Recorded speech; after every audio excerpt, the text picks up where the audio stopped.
Chapter 49:20. Don't have any illusions about me. Arbor gazed at him coldly and enunciated each word clearly.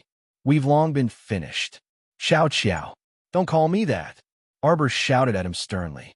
He had one hand behind his back and stealthily condensed water into ice, forming a sharp icicle. Your hypocritical appearance is truly disgusting to the extreme. Arbor revealed a mocking smile at him. When you had that bitch Lu Yizhi lead people to attack my holy water sect, did you ever think that your words wouldn't harm me in the slightest? Your so-called not harm me in the slightest is treating me like this. That's not it. Young Master Omega Kitoku anxiously stepped forward and defended himself with bloodshot eyes. You clearly know that I didn't instigate it, yet you insist on pinning all of this on me? You clearly know the reason in your heart. I don't know. Arbor shouted furiously in an agitated manner. You know. Young Master Omega Kitoku anxiously shouted. It was Lu Yizhi himself who acted out of selfishness to obtain the sacred water and joined forces with the 6 prefectures to encircle and annihilate your holy water sect. Did you know that I was also very shocked when I received the news? Even if I wanted to move against the 3 sects and 5 factions at that time, I wouldn't have disregarded your feelings. The second young master grabbed her wrist and forcefully shook her hand. Otherwise, why do you think I didn't interfere when that fellow Mo Lien wantonly encircled and captured the Shuntian Prefecture's people on Seacombe Planet?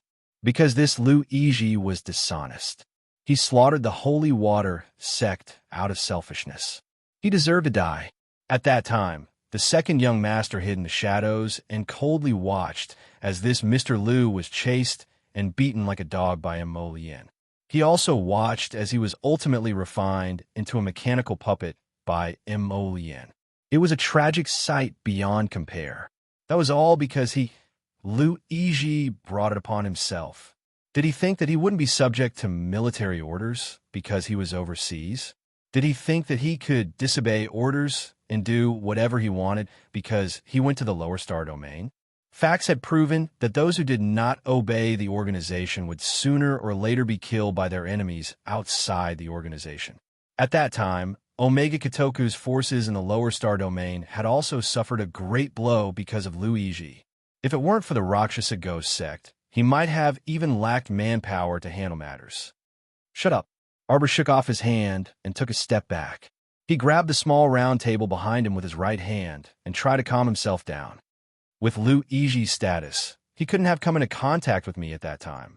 Lu Yizhi only interacted with my foster father in the lower star domain because he coveted the pills my foster father gave him.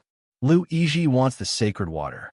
Even if he obtains it, given his selfishness, it's impossible for him to tell me. The person he sent was one of my foster father's men. That's why you picked up an iron plate from the Qin estate. No matter what you say, you can't deny one fact. Lu Yizhi is your man. It's you. It's always been you. You made me suffer so much. Arbor raised his hand to his chest and lowered his head slightly. Do you know who captured and locked me up in my previous life? Who ordered them to study my inner world and my dantian? It's you. It's your subordinate Mu Qingya and your subordinate Fan Xiuhe. It's you, it's all you. Xiao Qiao. Young Master Omega Kitoku panicked and rushed forward with a big stride. In the blink of an eye, Xiao Mu raised her right hand, and a sharp icicle that had formed abruptly stabbed into the second young master's chest with the speed of lightning and rolling thunder. Chapter 49:21. Young Master. Several hidden guards abruptly jumped in from outside, each of them furiously unsheathing the swords at their waists. Withdraw. Young Master Omega Kitoku berated them, and he couldn't stop a mouthful of blood from flowing out of his mouth. He tightly gripped her right hand that was covered in blood. When he met the little stoic's cold and heartless beautiful eyes, his heart trembled slightly. Whether you believe it or not, I never thought of harming you. I've already heard enough of this. Arbor gazed at him coldly, his gaze revealing a ruthless contempt for the heavens. The little stoic continued expressionlessly as she twirled the icicle in her hand. If I told you to die, would you be willing to die? Bam! The Rakshasa princess kicked the door open and immediately let out a wolf's howl. You're all dead people. Why aren't you saving Master? The hidden guards all felt extremely aggrieved. They wanted to go forward, but their master's sharp gaze stopped all of them from going forward. Scram! Young Master Omega Kitoku berated in a low voice, his hand tightly gripping the little stoic's dripping blood. The young lady following behind the Raksha princess paled slightly, and she quickly walked up to salute. Young Master, your injuries are so serious. If you don't treat him, scram! Young Master Omega Kitoku shouted and swept his sleeve, sending that young lady and the Raksha princess flying out together. Bam! Subsequently, the cabin door was slammed shut. The Raksha princess and that young lady, as well as the hidden guards, were all blocked outside. The Raksha princess sighed. When she turned around and saw that young lady's teary eyes, she sighed and said, Xiao Ran ah. She patted Zhao Qiran's shoulder. I can understand your feelings. Sigh. This is the heart of begging but not being able to obtain. The Raksha princess sighed ruefully. That little foe of mine. When the Raksha princess thought of the person she begged but couldn't obtain, she couldn't help but sigh again. The hidden guards couldn't help but shudder in unison. Princess Luosha, how can you be compared to the 20-year-old Miss Ran? When you were chasing after that young and handsome cult master Ding, we only felt that it was an eyesore. When it comes to love, not everything will go according to one's wishes. Princess Luosha comforted Zhao Qiran with the tone of an experienced person. She patted her shoulder and said, All right, go invite Alchemist Ouyang over. It seems like our young master needs emergency treatment. Pa Pipa, all the disciples of the Heavenly Fate sect looked down with cold sweat on their foreheads. None of them dared to look directly at the fat man who was being whipped while tied to the mast. With every lash, the fat on the fatty's body couldn't help but tremble a little. At this moment, the benevolent smile on his large face was no longer present. Instead, it was twisted and filled with resentment. Eldest young Serchin was sitting across from him, his long legs folded as he leisurely sipped from a cup of hot tea. His gaze inadvertently swept over the fat man, and the corner of his mouth hooked up into a mocking smile. Do you still think you're in the right? Everything this subordinate has done is all for you, young sir. Pa! The heavy lash caused his voice to abruptly stop. It was so painful that his face couldn't help but twitch violently. Qin Xian threw the teacup heavily at the old steward's feet and scoffed. For this young sir? Did this young sir tell you to use the people in the camp as experimental subjects? Chapter 49:22. Did this young master tell you to give the Fong siblings the mutated medicinal fluid? Not being disciplined and acting on his own accord, he must have done this under his father Qin Hong's orders. The little stoic's guess was correct. Luo Qizhong did it on purpose. He purposely experimented in the camp and left behind clues that others could see through. He purposely exposed his and second brother's true identities in front of the little stoic. This person was disloyal to him, so it looked like he couldn't be left alive. Old steward Luo shuddered, sensing that the eldest young master wanted to kill him. He hastily cried out, Eldest young master, eldest young master, this subordinate didn't betray you. This subordinate truly did this for you, young master. Young master, didn't you notice? You and second young master have repeatedly made exceptions for this stoic. If this continues, this stoic will definitely spoil my heavenly fortune. Besides, she formed the allied army of the 3 provinces to deal with us. How can this subordinate tolerate this kind of person continuing to exist? He could only hate that the Fong siblings were truly useless. None of them could deal with the stoic. On the night that the Fong family's little brother mutated, you were the one who hid outside Xiao Qiao's tent and ambushed her with poison. Eldest young Master Qin asked faintly as he looked at him icily.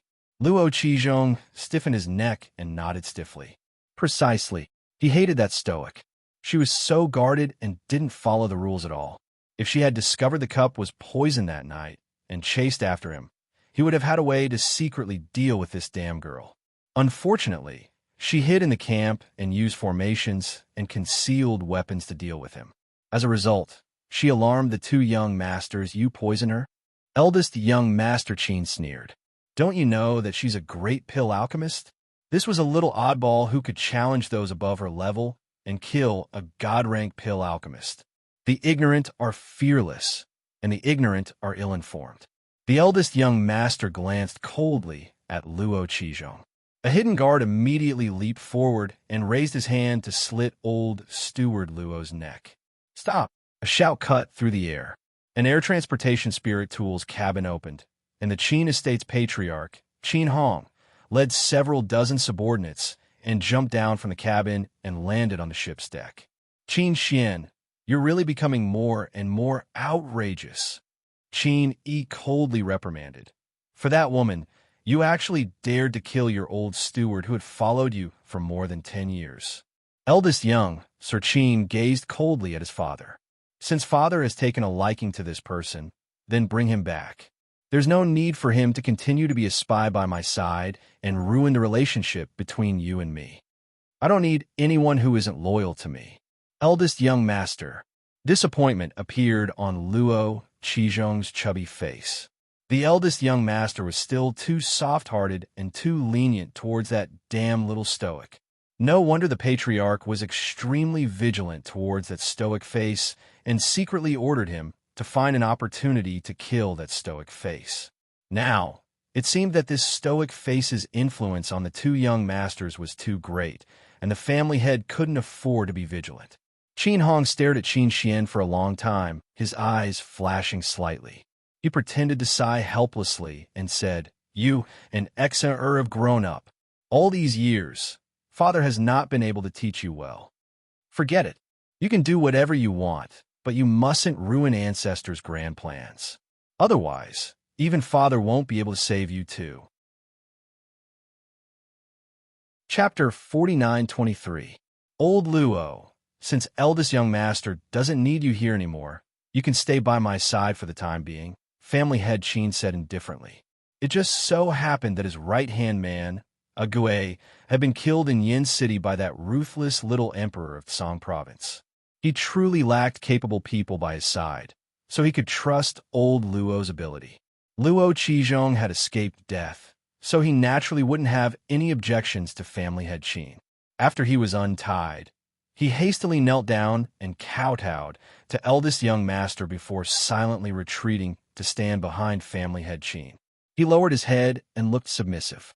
Qin Xian didn't say anything, but his gaze swept coldly over Luo Qizhong. Eldest young master was helpless when his father insisted on protecting steward Luo. At present, it wasn't to the extent of falling out with his father over such a trivial matter. Where's ex-heir? Qin Hong looked around and asked with a smile, I heard that you captured many elite disciples from various patrician families this time. Well done. Qin Xian stood with his hands behind his back and glanced at the unmoving eldest young master Qin.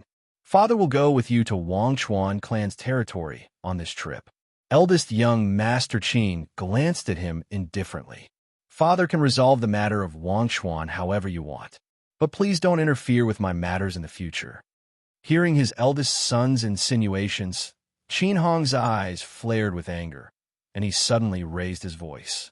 Speak clearly. For example, sending people to deal with facial paralysis by every possible means. You've assassinated and poisoned them. Father, please stop. Qin Hong flew into a rage and pointed at his son. That's right. It was father who ordered steward Luo to eliminate that Xiao woman. Her existence will only cause you brothers' minds to wander. This woman can't accomplish anything, but spoils everything. She absolutely can't be left alive. Qin Xian sneered. Then why don't you try, father? Will the people you sent die first, or will father be the unlucky one? Qin Xian was so angry that his face flushed red.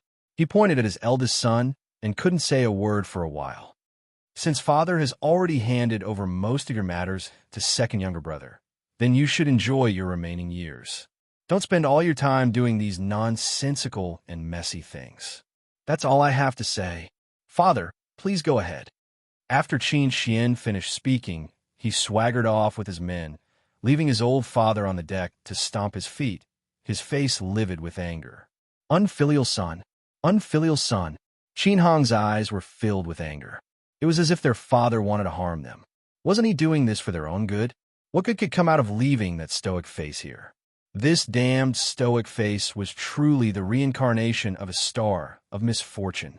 Every day, she would harm his two outstanding sons. She deserved to die. When family head Qin thought of this, a trace of ruthlessness appeared in his eyes. Second young master, don't come into contact with water for the next few days.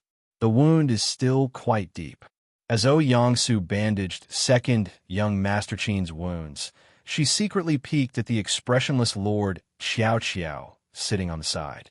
Dugu Ling's mouth twitched as he thought to himself, this little girl's bad habit of hitting people the moment she gets angry is really because she's been spoiled. Look at how he stabbed their family's second young master. The heavens took pity on him. Knock, knock, knock. Princess Luosha submissively pushed open the door and walked in. She bowed and said, second young master, family head has arrived.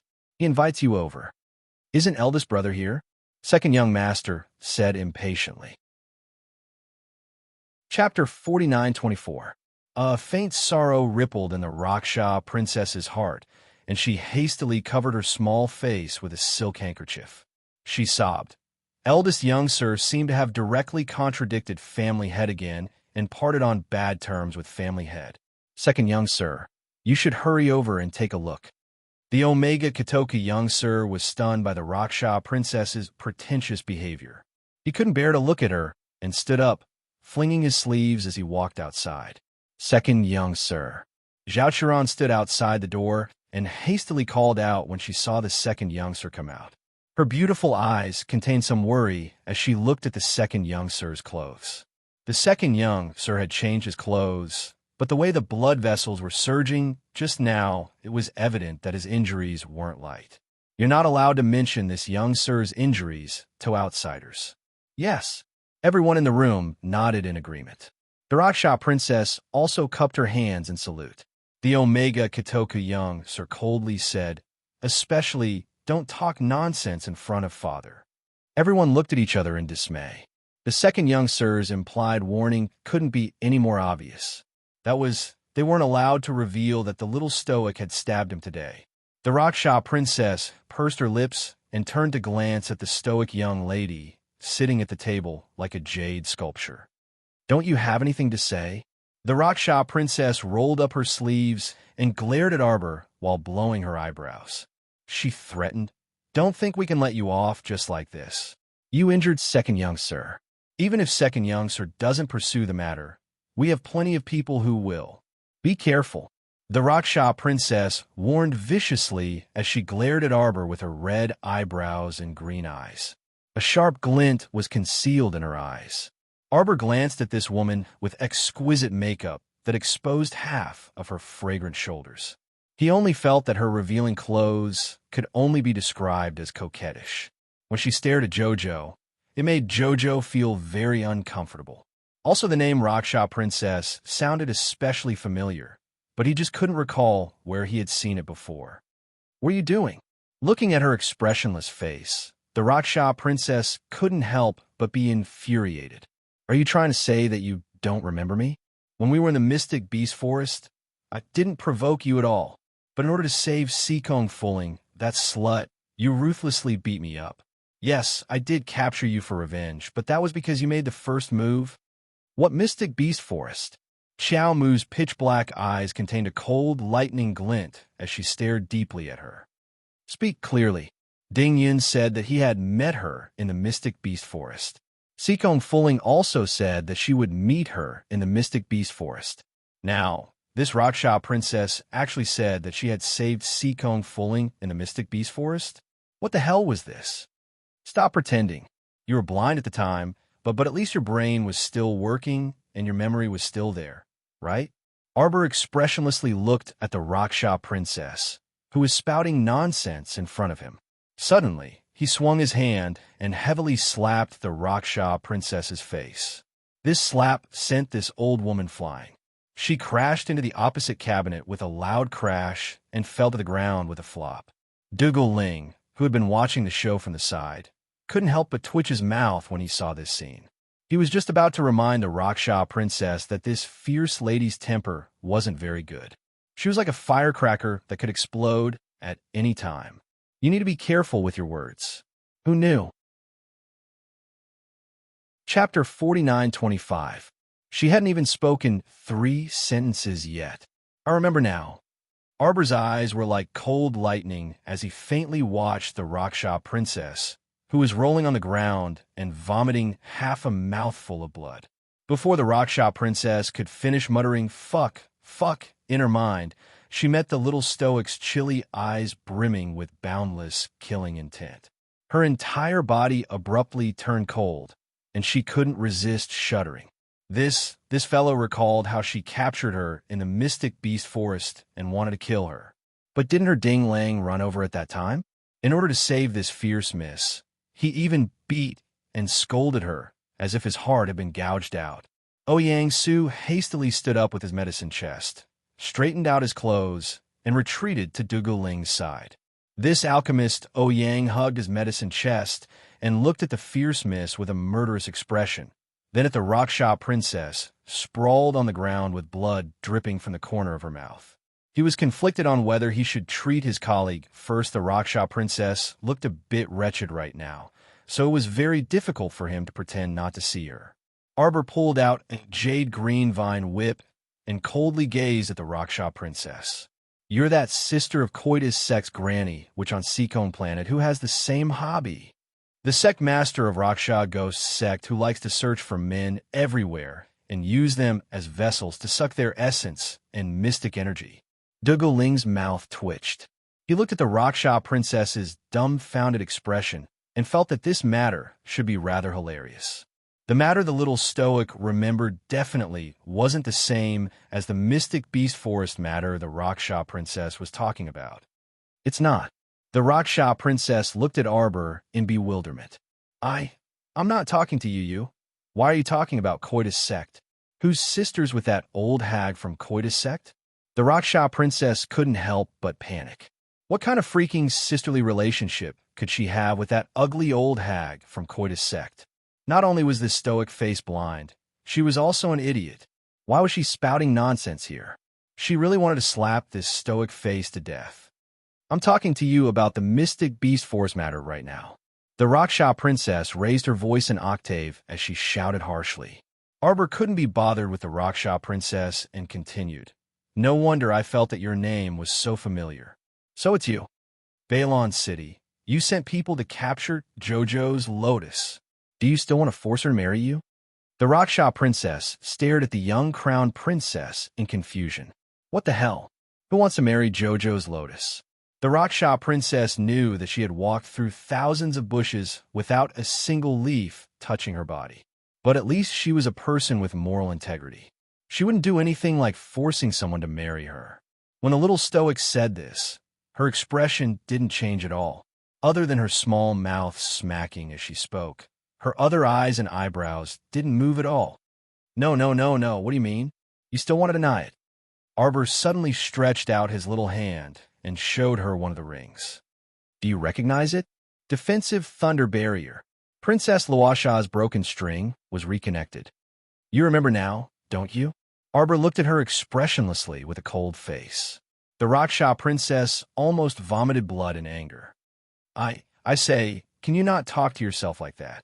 I'm talking to you about the mystic beast forest matter, so why are you freaking talking to me about Balon City? The Raksha princess clapped her hands in anger. How freaking long ago was Balon City? Can you freaking not talk nonsense like this? Why did she feel that talking to this stoic face was so tiring? Chapter 49:26. However, the little stoic's expression was serious. How long has it been since this matter was exposed? You sensual old thing, you want to forcefully seize Jojo's lotus to use as a vessel. Go to hell. The green vine in the little fellow's hand faintly emitted a flickering light. The Raksha princess felt like she was going to explode from anger. What was wrong with this guy? Could he still speak properly with her? It turns out that the idiot I sent to Balon City that time was killed by you. You freaking originally She simply wasn't aware of this matter. When she lost a top-notch spiritual weapon like the defensive Thunder Barrier, she was so angry that her chest felt stifled and she couldn't eat.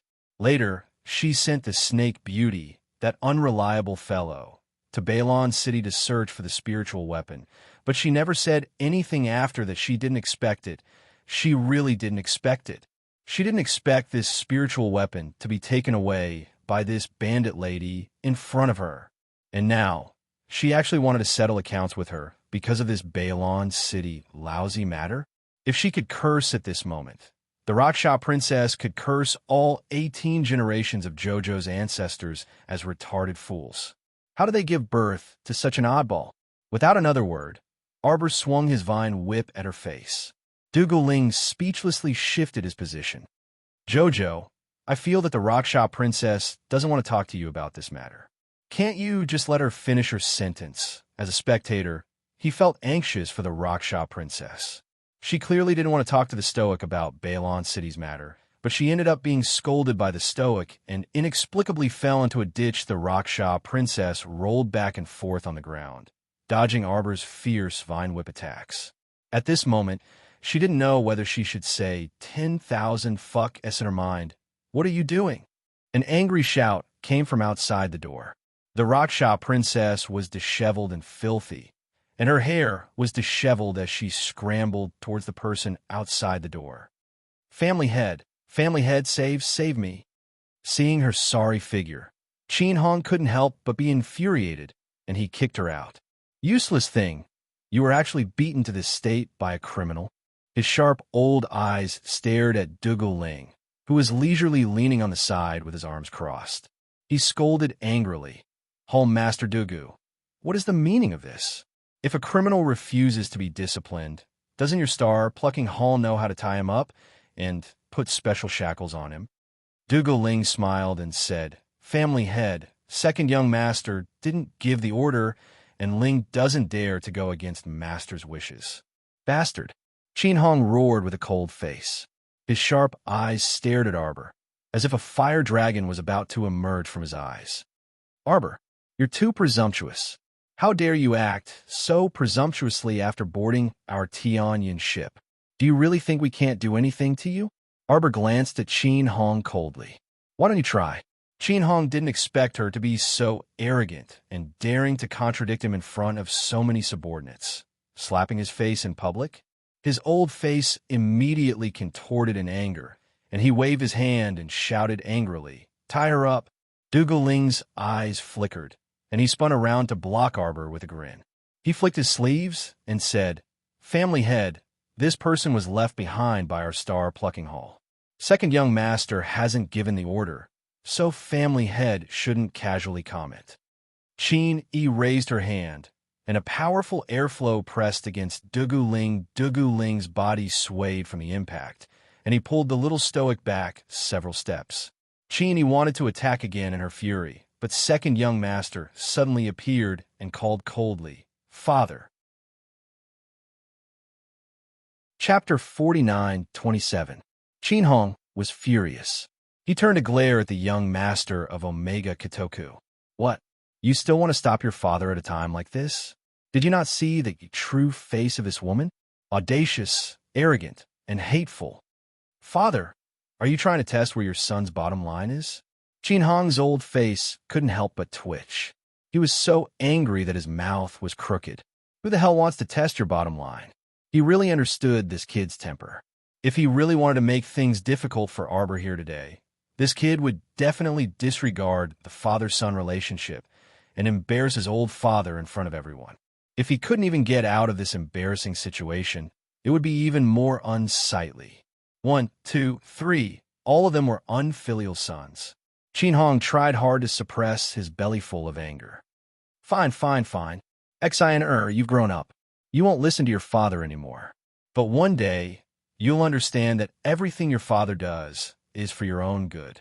Qin Xin coldly glanced at her father and watched him leave in a huff. Only then did she turn to look at the expressionless Sir Jojo. In the end, she didn't say a word and led people to carry the bruised and swollen Princess Luosha out. Sir Jojo angrily slammed the table and scolded, preposterous. She wanted to teach the Princess Luosha a lesson, but so many people inexplicably rushed in. That old man, Qin Hong, treated her with disdain. She didn't know what was wrong with that old thing. Father. Duke Ziqin Qigong closed the door and quietly walked in. He respectfully bowed to Qin Hong.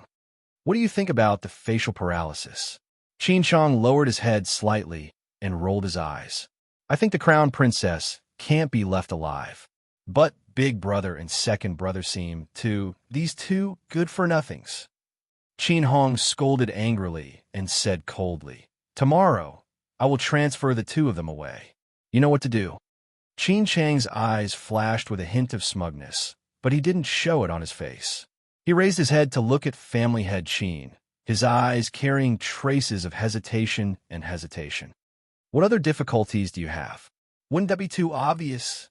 Qin Chong put on a fearful expression. If big brother and second brother come back and find out about this, then what are you afraid of? Family head Qin shouted coldly. You're their younger brother. Could it be that those two unfilial sons would dare to make an example out of you? Qin Chong curled his lips and thought disdainfully in his heart. That's not necessarily true. Do you think they're good people? Tomorrow, I will bring them to the Forgotten River clan to meet that young and talented clan head Ding. Clan head Qin sneered and said, Make good use of this opportunity. As long as you can get rid of this facial paralysis for our Tianyun, we'll give you a special merit. But, family head Qin said impatiently, What other concerns do you have? Tell me everything. You can't achieve great things if you're too wishy-washy. This child, old seventh, was far from being as bold and decisive as old first and second.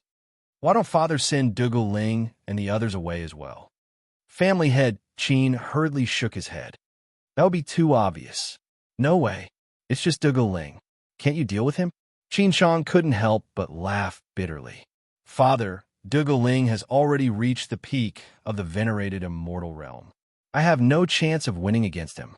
Family head Qin cursed inwardly for being useless and said coldly, Enough. Chapter 49-28. Father will think of a way to transfer him away as well. In short, we can only succeed in this matter. Failure is not an option. Yes. Qin Chong lowered his head, a smug glint flashing through his eyes. This damned stoic face, I'll teach you a lesson this time.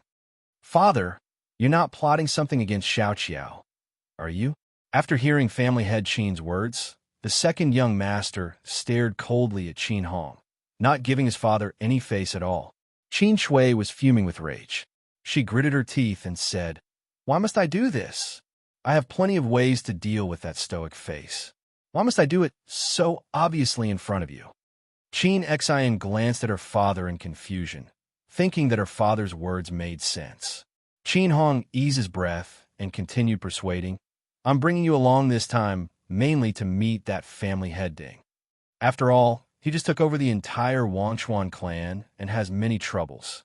Since we've already discussed cooperation, shouldn't we go and express our sincerity this way? We can also strengthen our alliance. Since father is so sincere, Qin Xi nodded and said, All right then, I'll go with father and let eldest brother stay here. Qin Hong felt a breath stuck in his throat, unable to move up or down. This was his good son, guarded against like guarding against a thief. Eldest young Master Qin didn't say anything. He waved the folding fan in his hand and revealed a faint, carefree smile. All right. Qin Shui's face twitched with a fake smile. Then we'll leave in the afternoon. Young Master Omega Katoku didn't have any objections. Indeed, he really wanted to go to the Wangchuan clan to see that vicious and merciless young Master Ding. After all, some cooperation matters were better discussed face to face. On the other side, Qin Chong looked at his father in bewilderment. What did his unreliable father mean by giving him a look that said, Do as you see fit before he left? Didn't they agree to transfer eldest brother and second brother away? What was going on now? He transferred second brother and Dugu Ling away and left eldest brother behind. Did he want him to court his own death or court his own death? Was there anyone who did things like that? They agreed to lure the tiger away from the mountain, but in the end, They lured a tiger away. The afternoon sun was just right. Eldest young master yawned and muttered, "I'm going to take a nap on the deck." Little 5. Eldest brother. Fifth young master Chin hastily walked to his side, looking like he was all ears. "Pay attention to the little stoic situation." "Okay, big brother." Seventh young master Chin gnashed his teeth in anger. "Boss clearly doesn't trust me." His old father was really unreliable. He clearly knew that his boss was not someone to be trifled with. Yet he still left him here and gave him a motherfucking look, telling him to act according to the situation. See his sister's machine, do his father's business. Chin Chong couldn't help but curse secretly. He lowered his head and looked at the medicine bag hidden in his palm. A trace of viciousness flashed through his eyes. A moment later, he sneaked to the outside of the little stoic's cabin and hung upside down by the window. He took out a tiny bamboo tube from his sleeve. Before he could even blow a mouthful of poisonous smoke into his mouth, he felt a heavy hammer smashing into his face, landing heavily on the bridge of his nose. He could even hear his nose break with a crack, and his entire body slid down from the window, landing in the sea with a splash. Eldest young Master Chin had ordered people to bring over a brocade couch, and he was currently lying leisurely on the deck.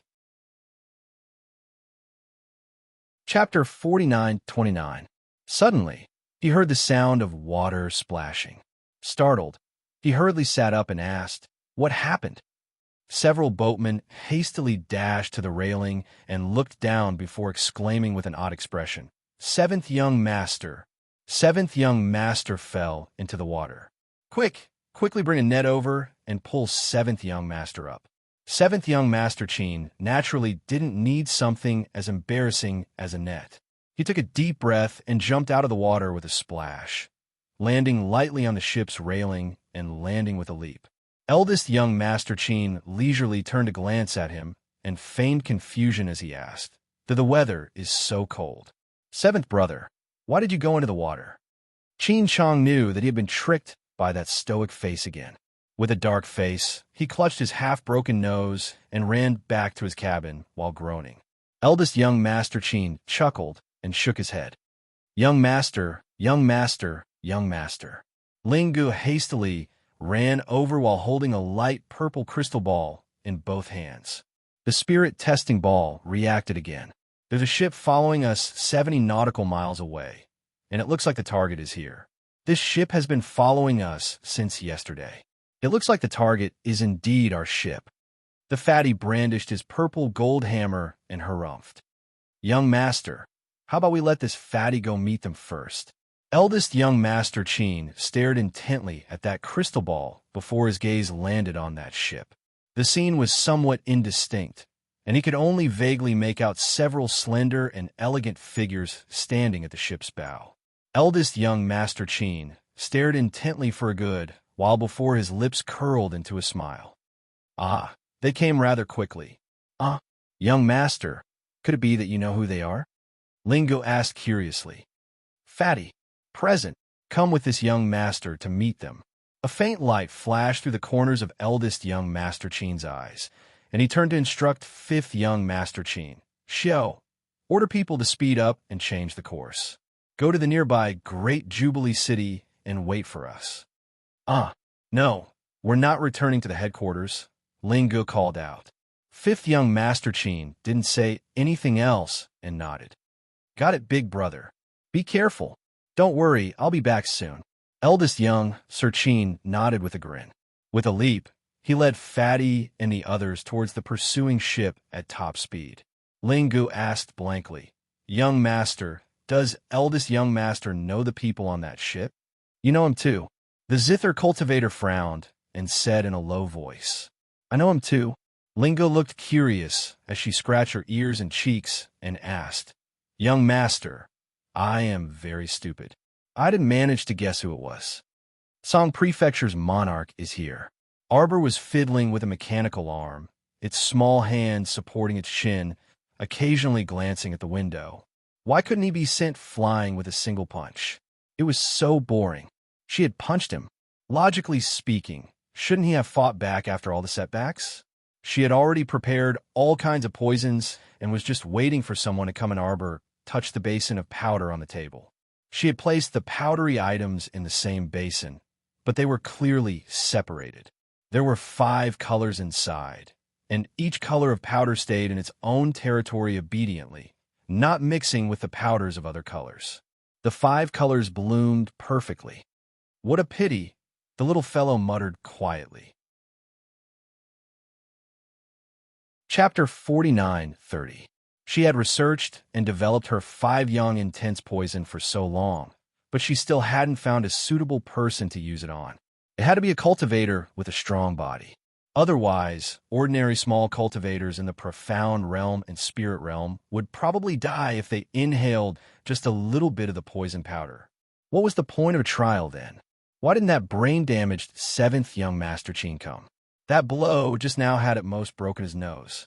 With his personality, shouldn't he have quickly jumped out to retaliate against Sir Jojo? Why was there no sound? Outrageous. You can't even persevere in a fight.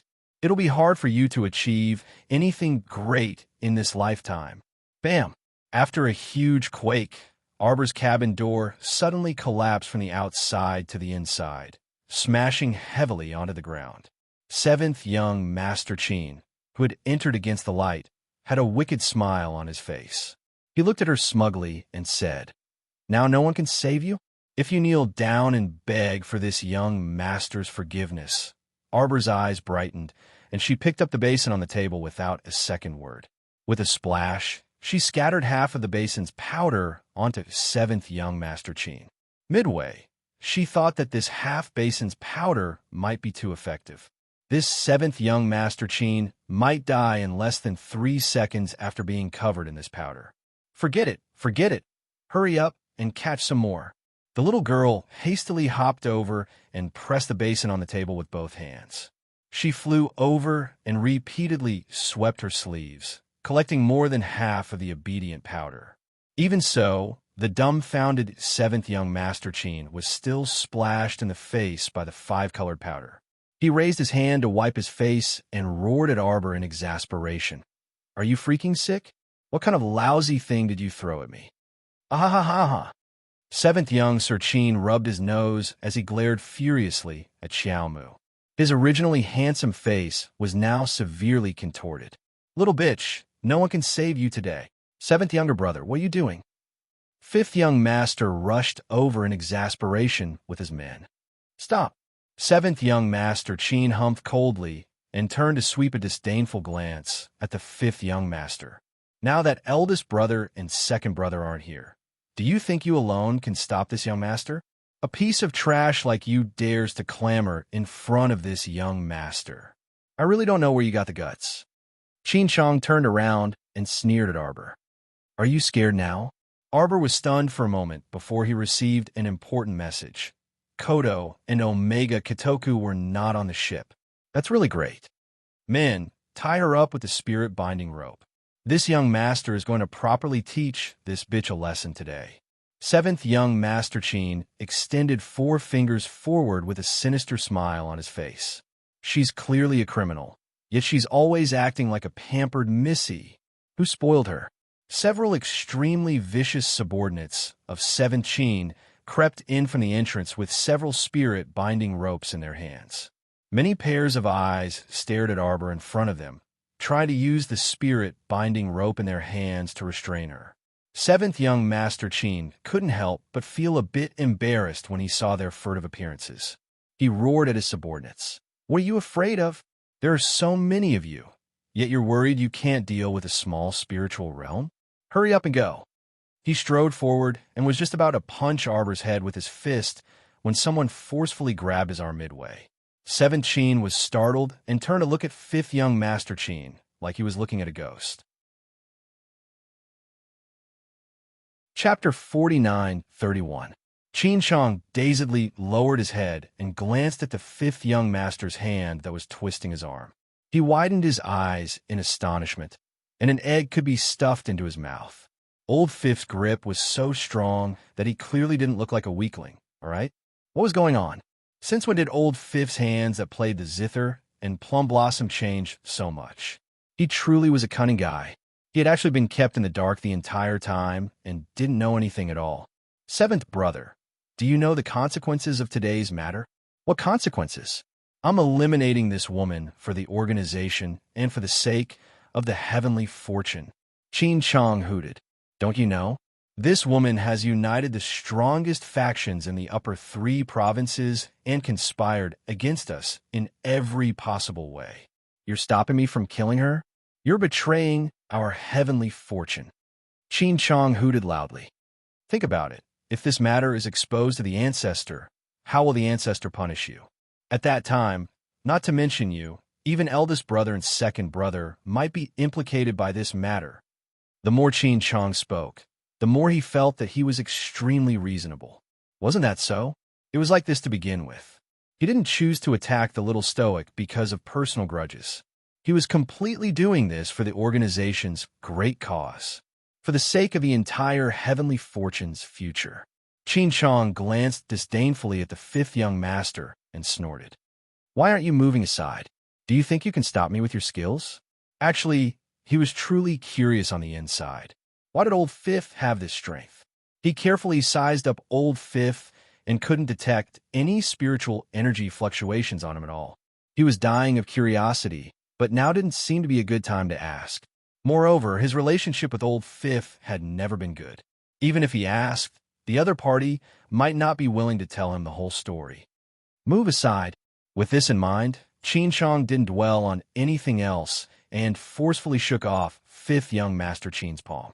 Ah, seventh young master. A servant on the side shrieked. This person's cry was short and unpleasant, as though someone was strangling him. Qin Chong was very impatient with being interrupted, and he shouted angrily, "Speak later if you have anything to say." Didn't he see that he was currently disciplining 5th Qin, that ignorant fellow? What kind of expression was that?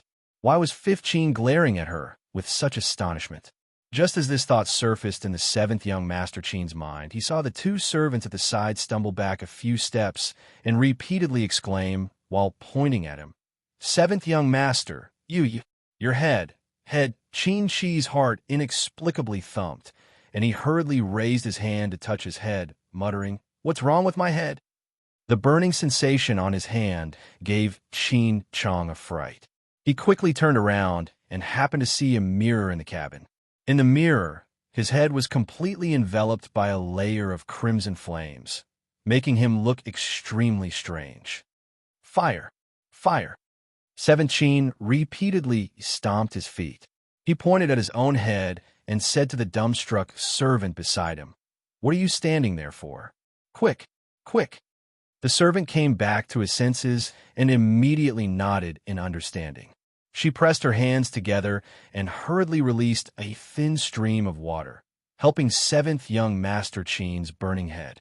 She poured the spiritual water on 7th young master's head and helped him wash it. However, no matter how that servant poured the spiritual water, 7th young master's head was still enveloped by that ball of fire.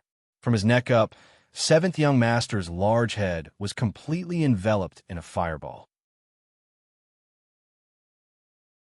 Chapter 49:32. He even discovered to his horror that his hair was emitting faint beep, beep, beep, beep, beep sounds. Inch by inch, his hair was being burned to ashes by an unknown raging flame. Fire, fire, fire. Da-da. Can't. The servant staggered in fright and fell to the ground, his entire body trembling uncontrollably. His teeth chattered, and he even stuttered a bit when speaking. Old 5th, save me. 7th young master was truly panicking this time. He finally remembered his 5th brother and promptly pleaded bitterly, Fifth brother, save me. 5th young master glanced coldly at Qin Chong. He truly didn't know how this person could so shamelessly beg him. Back then in Phoenix Woods, when he broke his arms and legs, did he think of the slightest bit of kinship? Completely not, all right. Their relationship was already like fire and water long ago. But when it came to a matter of life and death, even someone as haughty as 7th young master Qin still had no choice but to submit and beg for mercy. He lowered his noble head to ask for help from this 5th brother, whom he had never taken seriously. Fifth young Master Qin only found it somewhat funny. Eldest brother and second brother had already warned him many times not to provoke the little stoic. Yet he refused to listen. Eldest brother and second brother weren't here today, so how could he save him with his abilities? Fifth young master coldly lowered his eyes and took a step back.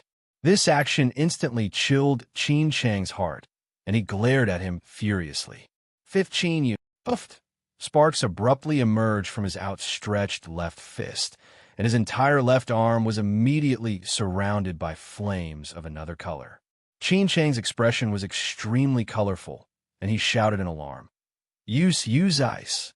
Condense water into ice. Hurry. The servants standing to the side gritted their teeth and charged forward with all their might. They raised their hands to release 2 or 3 water spirits, trying their best to stabilize the water flow and strenuously condense ice. In this world, not all cultivators could condense water into ice at will and transform the 5 spirits into any form. Evidently, these Heavenly Providence disciples weren't particularly talented. After struggling for less than a quarter of an hour, they couldn't continue condensing water into ice, and each of them collapsed on the ground with pale faces. At this moment, Seventh Young Master's entire body was enveloped by 5 different colored flames. The Seventh Young Master fearfully looked at the little stoic in front of him, whose expression didn't change in the slightest, and shouted in alarm. You! What did you do? That poisonous powder? Qin Chang's voice couldn't help but tremble as he recalled the half-basin of poisonous powder that was heading his way. You better stop now. If you dare to kill me, the ancestor will definitely not let you off. The little stoic swept him a chilly glance. Who in this world dares to stop me from killing someone I want to kill? The 5 young intense poison tasted pretty good, right? You were the one who planned to poison Jojo first. Arbor coldly interrupted Qin Chang. Daring to do it, but not daring to admit it? Didn't Qin Chang want to blow poisonous smoke into the cabin? What infuriated her was that the poisonous smoke that Qin Chang wanted to release was very unfriendly to the unborn child. Whoever dared to harm her child would have to pay with their life. If you're not as skilled as others, then just wait for death here. Arbor coldly threw down this sentence and turned to walk out the door. Slut! A trace of hatred flitted through Qin Chang's eyes. His entire body was like 5 balls of raging fire, and he charged straight at Arbor without another word. Since she had to make him die, then he would take her down with him. Chapter 49:33. After a light sound, Qin Chang abruptly felt pain in the back of his waist. His eyes widened in disbelief as his figure stiffened stiffly in midair. He was still 5 steps away from Arbor, and the person standing behind him with the greatest opportunity to attack him was a layer of icy coldness spread over his heart. He truly didn't expect that a weakling, who didn't have any presence in the clan, would actually suddenly kill him behind his back. Chi! A faint sound rang out. The 5th young master's sharp fingers pierced into his back, and they actually pierced through his stomach. His arm was like a piece of jade, so sturdy that one could only feel a chilly intent akin to ice. Qin Chang only felt dizzy, and the blood at the corner of his mouth couldn't stop dripping down. The 5 balls of flames that were originally enveloping his body slowly extinguished, as if they had lost all signs of life. Qin Chang turned his neck very stiffly, wanted to turn his head back to look at 5th Qin's handsome face that was always calm and indifferent. But when he turned his neck halfway, he could only watch helplessly as a spotless hand reached over and snapped his neck. A crisp crack sounded, as if a chicken's neck was being strangled. Qin Chang's head rolled down from his neck and landed on the ground. Blood spurted out from his head, and it rolled all the way to the servants' feet. Those servants were truly scared silly, and their eyes could only stare foolishly at the 5th young master, whose upper body was drenched in blood. They had never seen such a young master before. He had clearly always been a gentle and elegant young master, but today it was as if he had become a completely different person. When he killed someone, there wasn't the slightest bit of change in his eyes, which were as indifferent as colored glass. One of the servants finally reacted, and he scrambled to his feet on all fours to run towards the other side of the ship. The fifth young master didn't seem to move much, but his upright and jade-like figure had already arrived in front of that fleeing servant. Reaching out 10 slender, jade-like fingers, Qin Xiu grabbed that servant's neck and twisted it lightly. Crack! Crack! Crack! A few minutes later, all of Qin Chang's servants were decapitated without exception. A few pairs of eyes stared straight in horror before they died. It seemed that even in death, they did not understand why the fifth young master, who had never fought for anything and was neither happy nor angry, would suddenly kill. Arbor was also dumbfounded. He subconsciously took a step back and looked at the fifth young master in front of him with vigilance and confusion. It was still that elegant and handsome young master, but his white robes were now stained red with blood. His pale face was somewhat transparent. When he saw the little stoic's unconscious retreat, more than half of the light in his eyes extinguished at once. A fifth young master Qin lowered his head to look at his 10 slender fingers, muttering to himself, "I'm not a monster." He took a sudden step forward, trying to get closer to Arbor. Arbor hurriedly took 2 steps back and yelled at him, "Don't come any closer." The fifth young master froze in place, and then he put his hands behind his back and rubbed them against his clothes. I won't harm you." Arbor was stunned for a long while before he finally found his voice. You drank the improved medicinal liquid? You accepted the heavenly fate's improvement? You. Chapter 49:34. She didn't know what she should say. Although he normally looked like a weakling, his brain could still be considered smart. How could he be this stupid?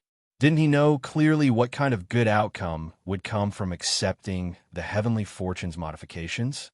Didn't he know the outcomes of those modified test subjects? I just want to become a bit stronger. Little Fifth Qin said softly and walked 2 more steps forward, feeling ill at ease. Don't be scared. I won't harm you." Arbor didn't retreat any further, but her almond-shaped eyes were round as she glared at fifth young Master Qin in utter disapproval. She truly hated iron for not becoming steel. She had never seen such a stupid person.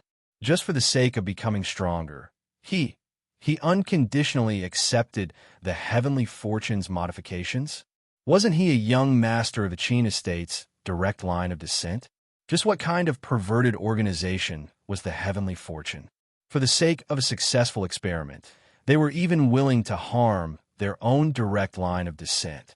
Although little Fifth Qin's consciousness was still present, there was no guarantee that he would gradually degenerate into a killing tool in the future. Like a zombie, he would completely lose his consciousness and be without a sense of self. Could it be that he was willing to become stronger in such a meaningless manner? Don't worry, I won't become that kind of thing. The zither cultivator hastily waved his hand and took another step forward. He said uneasily, You should leave. Here, I'll take care of the aftermath." Arbor was a bit shocked. Earlier, she was planning to take advantage of the fact that eldest Qin and Omega Kitoku, these 2 troublesome fellows, weren't on the ship to escape. She didn't expect that little Fifth Qin would actually be willing to help her escape from here. The little stoic dazedly followed up, "Then I'll leave? W, what will you do?" The fifth young master's eyes brightened, and a peculiar expression seemed to ripple through his black pupils. "Don't worry, I have a way. You leave behind a few Thunderfire bullets." Arbor took out a dozen or so Thunderfire bullets and handed them to him. The fifth young master took the Thunderfire bullets and looked up at her. After you leave, find a place to hide for a while.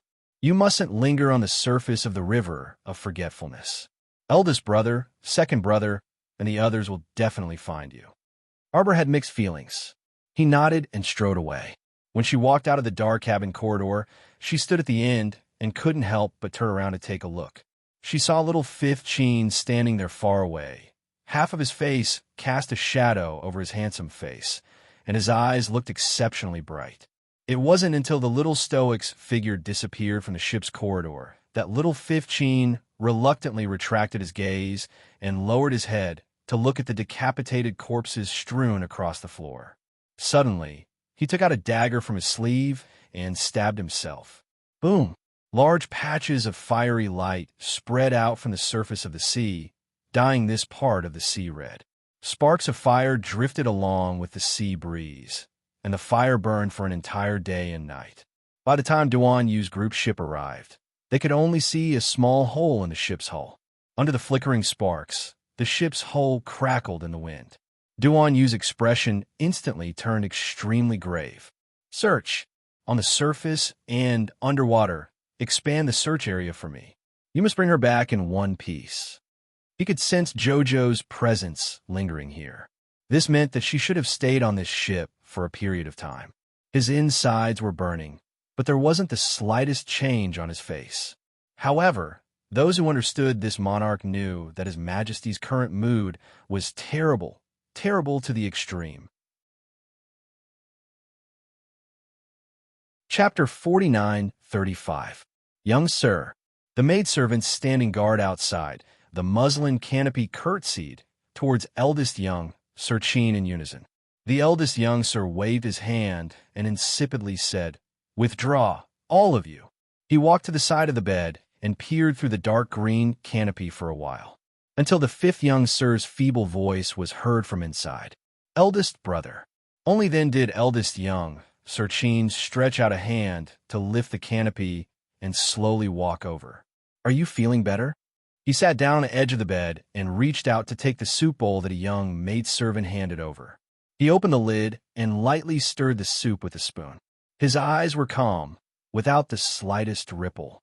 Leaning against the head of the bed, fifth young Sir Chin's gaze quickly swept over his face. He hastily nodded and assumed the appearance of listening to an elder brother's admonishment. Eldest young Sir Chin smiled faintly. "Little fifth, why didn't you tell eldest brother that you took the improved liquid? I was worried that eldest brother would object." The fifth young sir probably didn't expect his eldest brother to be so blunt and direct. The words that had been lingering in his heart for a long time became stammering as soon as they left his mouth, and he only gave this dry reply. Clang! The spoon smashed into the soup bowl, and a few drops of soup splashed out. Eldest young Sir Chin set down the bowl and gazed coldly at this younger brother of his. He scoffed and said, "You knew that I would object, so you deliberately hid it from me and took the original liquid on your own? I'm sorry, eldest brother.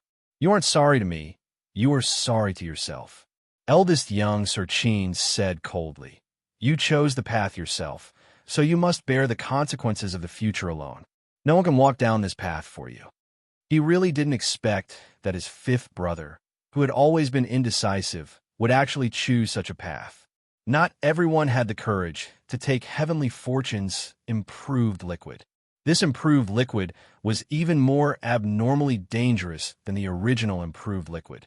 8 or 9 out of 10 people who ingested it would mutate. This was gambling with their lives. Fifth young Sir Chin stole a glance at the eldest young sir again and stammered, Eldest brother, don't be angry. Actually, my luck is quite good. There was a 90% chance of turning into a walking corpse and a 10% chance of developing a powerful special ability.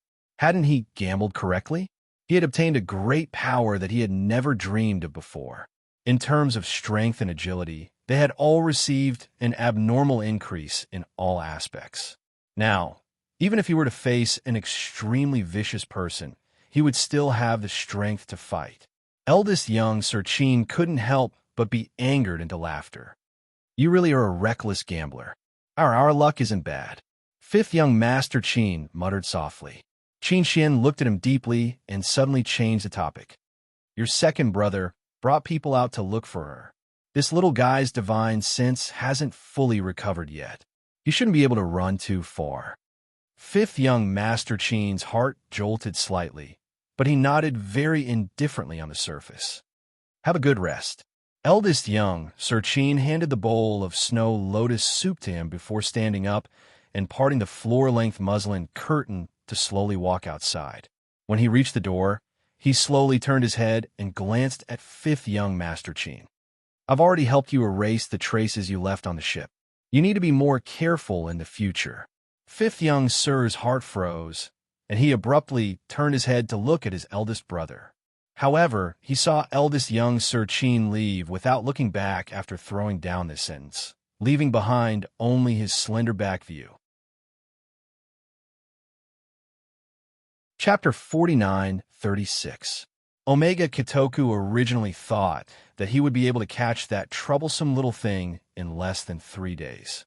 Who knew the group searched the sea for a total of 15 days but still could not find a single hair of that little fellow.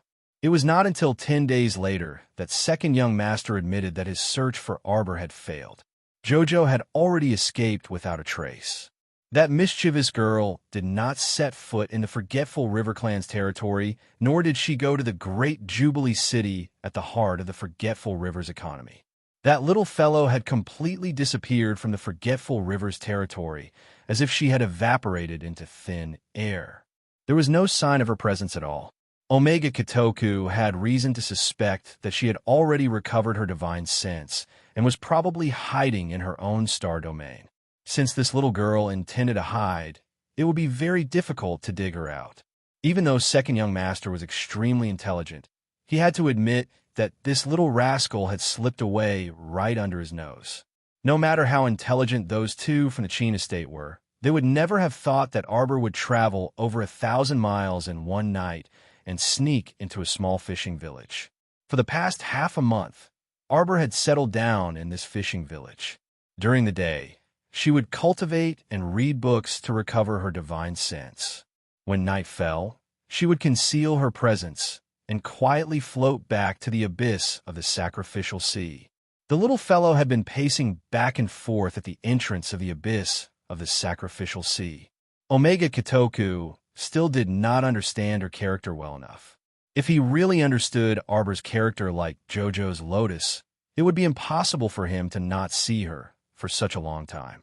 Just like that, Arbor hid during the day and came out at night. For the past half a month, she had been waiting for Jojo's Lotus at the entrance of the abyss of the sacrificial sea. The more she waited, the more anxious and disappointed she became. Occasionally, she would take out the condensed soul orb to take a look. When she saw the faint shadow of the ancient Mo Lien curled up in the soul orb and sleeping soundly, her heart could not stop beating wildly. Something had happened. Something had definitely happened. If it was not for her rationality that firmly restrained her, she might have already jumped into the abyss of the sacrificial sea to find out what had happened. There were only about 100 families in this small fishing village. From one end of the village to the other, every family was very familiar with each other. These fishermen usually went out to the sea to catch fish before dawn. They had to return to the village before sunset. Otherwise, at night, the dangers on the surface of the sea would be unknown. At the crack of dawn, Xiao Mu returned to the fishing village. Mrs. Feng was already very familiar with her habits these days. In the first few days, Sister Feng was worried for a long time and persuaded her not to go out to sea at night. However, he soon discovered that this seemingly young girl was a very capable person. There was no need for him to worry about her at all. Thus, he gradually relaxed. Arbor walked into the village expressionlessly with a big-headed fish in his hand. When the fishermen saw her, they all smiled and greeted her out of habit. "Little doctor, you're back. Little doctor, you've caught another big fish today." This little doctor was really a strange person. Every day, he would go out to sea in the middle of the night and come back with a fish in his hand. It was not much, just one fish. However, there were only 4 or 5 people in Feng Chi's family. Such a big fish was definitely enough to eat for a day. Everyone could not help but envy Feng Chi. Back then, when the couple took in this young madam of unknown origin, they had secretly laughed at her. The world was so difficult. Who didn't hide some food in the cellar? How could they have extra food to entertain guests? Chapter 49:37. Only Feng Chi and his wife were foolish enough to take in this pregnant woman of unknown origins. But now, it seemed that Feng Chi and his wife weren't foolish at all. They were simply too shrewd. After interacting with her for a while, everyone in the small fishing village knew. Not only was this young madam exceptionally exquisite and good-looking, but her medical skills were also superb. She read and practiced during the day and wandered out to sea at night. At daybreak, she would bring some food back to Feng Chi's family. Sometimes it was a large fish, and sometimes it was some sea shrimp and crabs. Feng Chi's family's simple life was getting better and better. When Arbor entered, Madame Feng was standing up with their 3-year-old son, Mao Mao, in her arms. When Mao Mao hazily saw the little stoic enter, he scampered over and raised a small hand to rub Arbor's stomach. "Good morning, wife." "Arbor."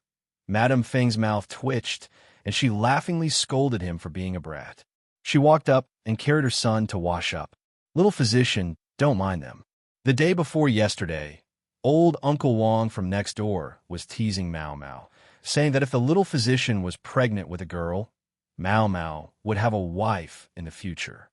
I didn't expect this child to remember it and still think about it even now. Madame Feng was laughing uncontrollably. Arbor expressionlessly glanced at Madame Feng and her son before hanging the big-headed fish on the rack. "Sister-in-law, I'm going to sleep." After all these days, Madame Feng had long figured out the little stoic's work and rest habits. She hastily nodded and replied, Okay, I'll call you for lunch. Steamed this fish today.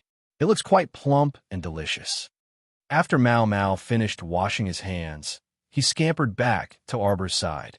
He raised a small hand and pressed it against Arbor's stomach, caressing it again as he muttered, "Wife." Arbor's brows suddenly creased. He felt as if a layer of energy suddenly flowed out from his stomach and was about to hit that little imp. The little stoic's eyes were sharp and her hands were nimble. She swiftly lifted Mao Mao up with a flick of her slender hand and pressed down a layer of divine energy, completely blocking out that sudden attack. Boom! The opposite wooden shelf suddenly fell apart, and the big-headed fish that was originally hanging on the shelf also fell to the ground with a dong sound.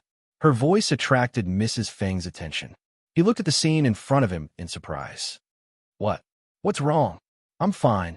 Arbor put down the adorable Mao Mao and said with a wooden face, "The wooden frame suddenly fell down just now. Fortunately, it didn't hit anyone." Madame Feng was startled. She reached out to take Mao Mao, hugged him, and patted him gently. She muttered, "Last time, I told him to strengthen the wooden utensils at home. It's fine. Don't be scared." Arbor turned around and glanced at the mother and daughter. Then, he turned around and entered his cubicle. His expression suddenly became very serious. The little stoic placed her small hand on her stomach and stroked it before saying seriously, "Baby Immo, Mom is telling you, you can't bully other children in the future. Furthermore, you can't use such a powerful force recklessly." Xiao Xiao was also astonished. As expected, this little brat of hers was precocious. He could unleash his power, even through her stomach. If she hadn't reacted quickly just now and snatched Mao Mao away to block that powerful force, the consequences would have been unthinkable. How could Mao Mao end up well after being hit so harshly by her own brat?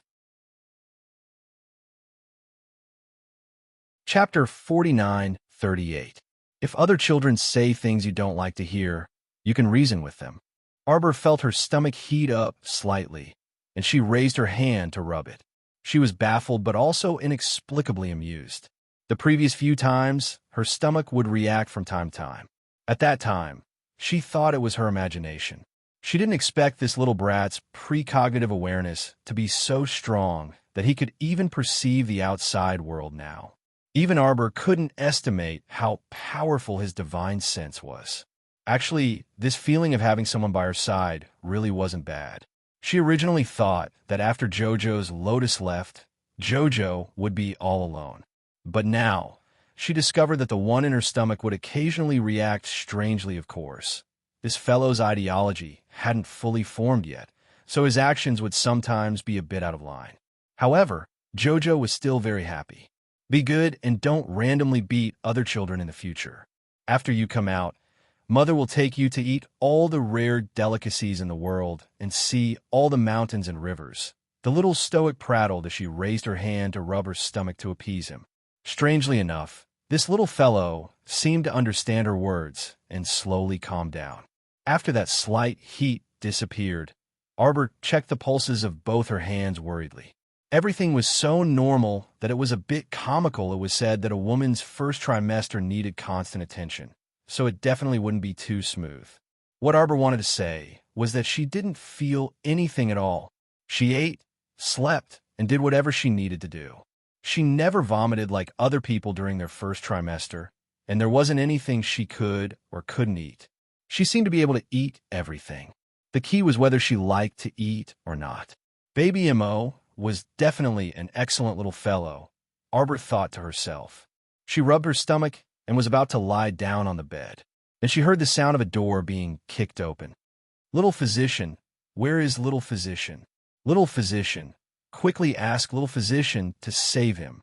Brother Fong encountered a sea shark and was bitten. Just as Arbor sat up, her black pupils couldn't help but contract. She reached out to pick up a small black butterfly that had flown in through the wooden window, and her figure abruptly disappeared into the air. Madame Fong came with the messenger and knocked on Arbor's door. After patting for a long time without any response, the person who came flew up and kicked the door open. The two of them rushed in and took a look. They couldn't help but be stunned. There was no one in the room. The young doctor was nowhere to be found. He was here just now, Madame Fong muttered to herself. Arbor's figure flashed to the west of the fishing village and jumped toward the beach. Just now, the poison-tailed butterfly had sent a message saying that the Omega Kitoku was here. She didn't know if Omega Kitoku was lucky or if Arbor was unlucky. The two young masters of the Qin estate were already planning to return ashore, so they passed by this small, shabby fishing village on the way. Second young master suddenly had a thought and wanted to come up and take a look. He did not know why he had such a strong thought. At this moment, he just wanted to enter the fishing village and take a look. More than a dozen ships of heavenly fate were docked near the fishing village. A group of people was disembarking from the ships when they suddenly paused. Omega Kitoku narrowed her eyes and looked up at a large flying spirit tool in the air. Huh. Eldest young Master Qin shook his head with a smile. This Zhangzhou's emperor is truly a lingering spirit. Duan Yu, this guy, chased after them again. Was he crazy? They already said that the Stoic was not with them. So why did he keep chasing after them and be an eyesore? Second young master's expression abruptly changed, and he abruptly flew out. The little Stoic was definitely here. Chapter 49-39. Eldest Qin glanced at his departing younger brother and calmly waited for the group of people to disembark from the flying spirit tool, while fanning himself with an ink-painted mountain and river fan. Duan Yu had just landed with several hidden guard from the secret pavilion when he saw Eldest Qin walking up to them with a grin. Nice to meet you. Nice to meet you. I didn't expect to be so fated to meet your majesty again in this kind of obscure fishing village. Eldest young sir was grinning on the surface, but he inwardly cursed all 18 generations of Duan Yu's ancestors. Scoundrel idiot. He must have used some despicable method to plant some strange item on Duan Yu's body to track their footsteps here. Duan Yu expressionlessly glanced at him and raised his hand, causing several shadows to scuttle in all directions of the fishing village. Umph! You think we will fall for your trap just because you obstructed us and said some useless nonsense? Eldest young sir rolled his eyes several times and said with a fake smile, Your Majesty is overthinking. Xian didn't mean that. Scram. Eldest young sir. Why the heck didn't he want to talk to the person in front of him? After Duan Little Fourth Freaking became the emperor, he was becoming less and less human. Duan Yu couldn't be bothered with him and directly bypassed Qin Xian, who was blocking him, to direct the group of hidden guards. Turn over every inch. Turn over every inch of land. Just kill whoever dares to obstruct us. Eldest young Sir Qin harumphed inwardly and slowly paced behind Duan Yu, nagging along the way. Your Majesty, don't distrust people.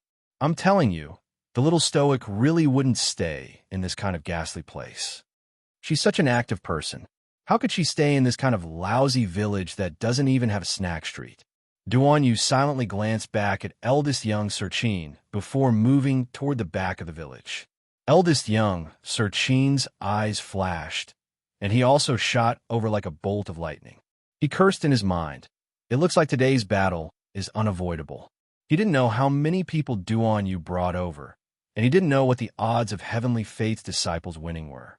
At the same time, young Sir Omega Kitoku had already rushed to the west side of the village, near the beach. "Jojo, I see you. Stop hiding," second young master said coldly. "Come out. Let's have a good talk." It was quiet all around. The only response that second young Master Chin received was the sound of waves crashing against the shore as they pushed forward layer by layer. Chin Xian looked around and suddenly raised her hand to release a Saint Power barrier. The four walls formed an invisible cage, firmly confining the area. However, even after a long while, the sealed area was still empty. Nothing had appeared. Omega Kitoka took a deep breath and quickly moved to the seaside. A trace of lightning spirit energy shot out from his fingertips. As soon as the thunder spirit entered the water, it slithered forward like an electric snake, emitting sizzling sounds along the way. Arbor was hiding in the depths of the sea. Naturally, she saw that the electric current released by the second young master was chasing after her through the ripples. Bastard! Still not giving up on trying to catch Jojo. Infuriated, Lady Jojo drew talisman projections in the water, completely concealing her presence and hiding in the sea. 36 void concealment talismans completely concealed her figure. No matter how the electric snake shuttled back and forth in the water, it still didn't discover Arbor, who was just inches away. Lady Jojo was inwardly smug. Lady Jojo has entered the water, yet you still want to catch me? Simply a fantasy. Chapter 4940. He was just about to stealthily dive another 10,000 kilometers so that Omega Kitoku wouldn't be able to find him. Suddenly, he heard eldest young Sir Chin's chuckling voice. "Your Majesty, I said there's no one here, but you didn't believe me. Look, it's empty all around. How could there be anyone here?" Duan Yu cast a sidelong glance at the eldest young sir before his gaze landed on the water. He was still musing in his mind. It's true that Charles' scent is here, which means that this little fellow definitely came here before. Besides, she's good at swimming. So could she be hiding underwater? Go. Don't dilly-dally. Go. Urging voices rang out one after another, interspersed with the wails and cries of the village women and children. Duan Yu turned around and saw a short and stout wintermelon wielding a purple-gold melon hammer leading a dozen or so disciples of the Heavenly Fate Academy. They were ferociously reprimanding the villagers from one end of the village to another as if they were herding ducks. The villagers' wails shook the heavens. Arbor could hear them vaguely from underwater, but she couldn't help but be enraged. As expected, this scoundrel Omega Kitoku was using the villagers to threaten her to show herself again. Duan Yu coldly glanced at eldest young Sir Chin and bluntly reprimanded, "Your methods are extremely despicable." Anger flashed in eldest young Sir Chin's eyes, and he turned to glare at that short and stout wintermelon. "Why did you escort so many villagers over?" This subordinate felt that since that little stoic wasn't willing to show herself, then acting on your own initiative. Eldest young Sir Omega Kitoku sternly reprimanded. Duan Yu snorted. "Don't be pretentious. If it weren't for one of their orders, why would this short and stout wintermelon man act on his own initiative and escort so many villagers over?" The second young sir sent a look at Duguling beside him. The latter chuckled and suddenly threw a fire net at the two hidden guards of the secret pavilion with a flip of his hand. With a whoosh, the fire net that had suddenly formed suddenly covered the heads of the two shadow guards, firmly imprisoning the two of them. Although the two secret guards who were caught in the fire net were shocked, their expressions did not change at all. One of them held a dagger and used one hand to draw the fire net, while the other used the water spirit energy in his hand to attack the net. Dugu Ling's cultivation was above the two of them. With their strength alone, There was no way they could break free from the net. At the critical moment, a silver-white flame suddenly landed on the layer of fire net, directly engulfing the fire net, releasing the two secret guards. At the same time, a harsh glint flashed across Duan Yu's eyes, and he raised his hand. With a bang sound, dazzling fireworks scattered in the sky, forming the word song. Eldest young Sir Chin couldn't help but smile wryly on the inside as he grumbled inwardly about his second brother's eagerness for success and instant benefits. He just knew that ever since Duan Yu became Tsang Prefecture's monarch, he could no longer treat him as a person, just look at his bad temper. Without saying a word, he asked for reinforcements. He was too lazy to talk nonsense with them.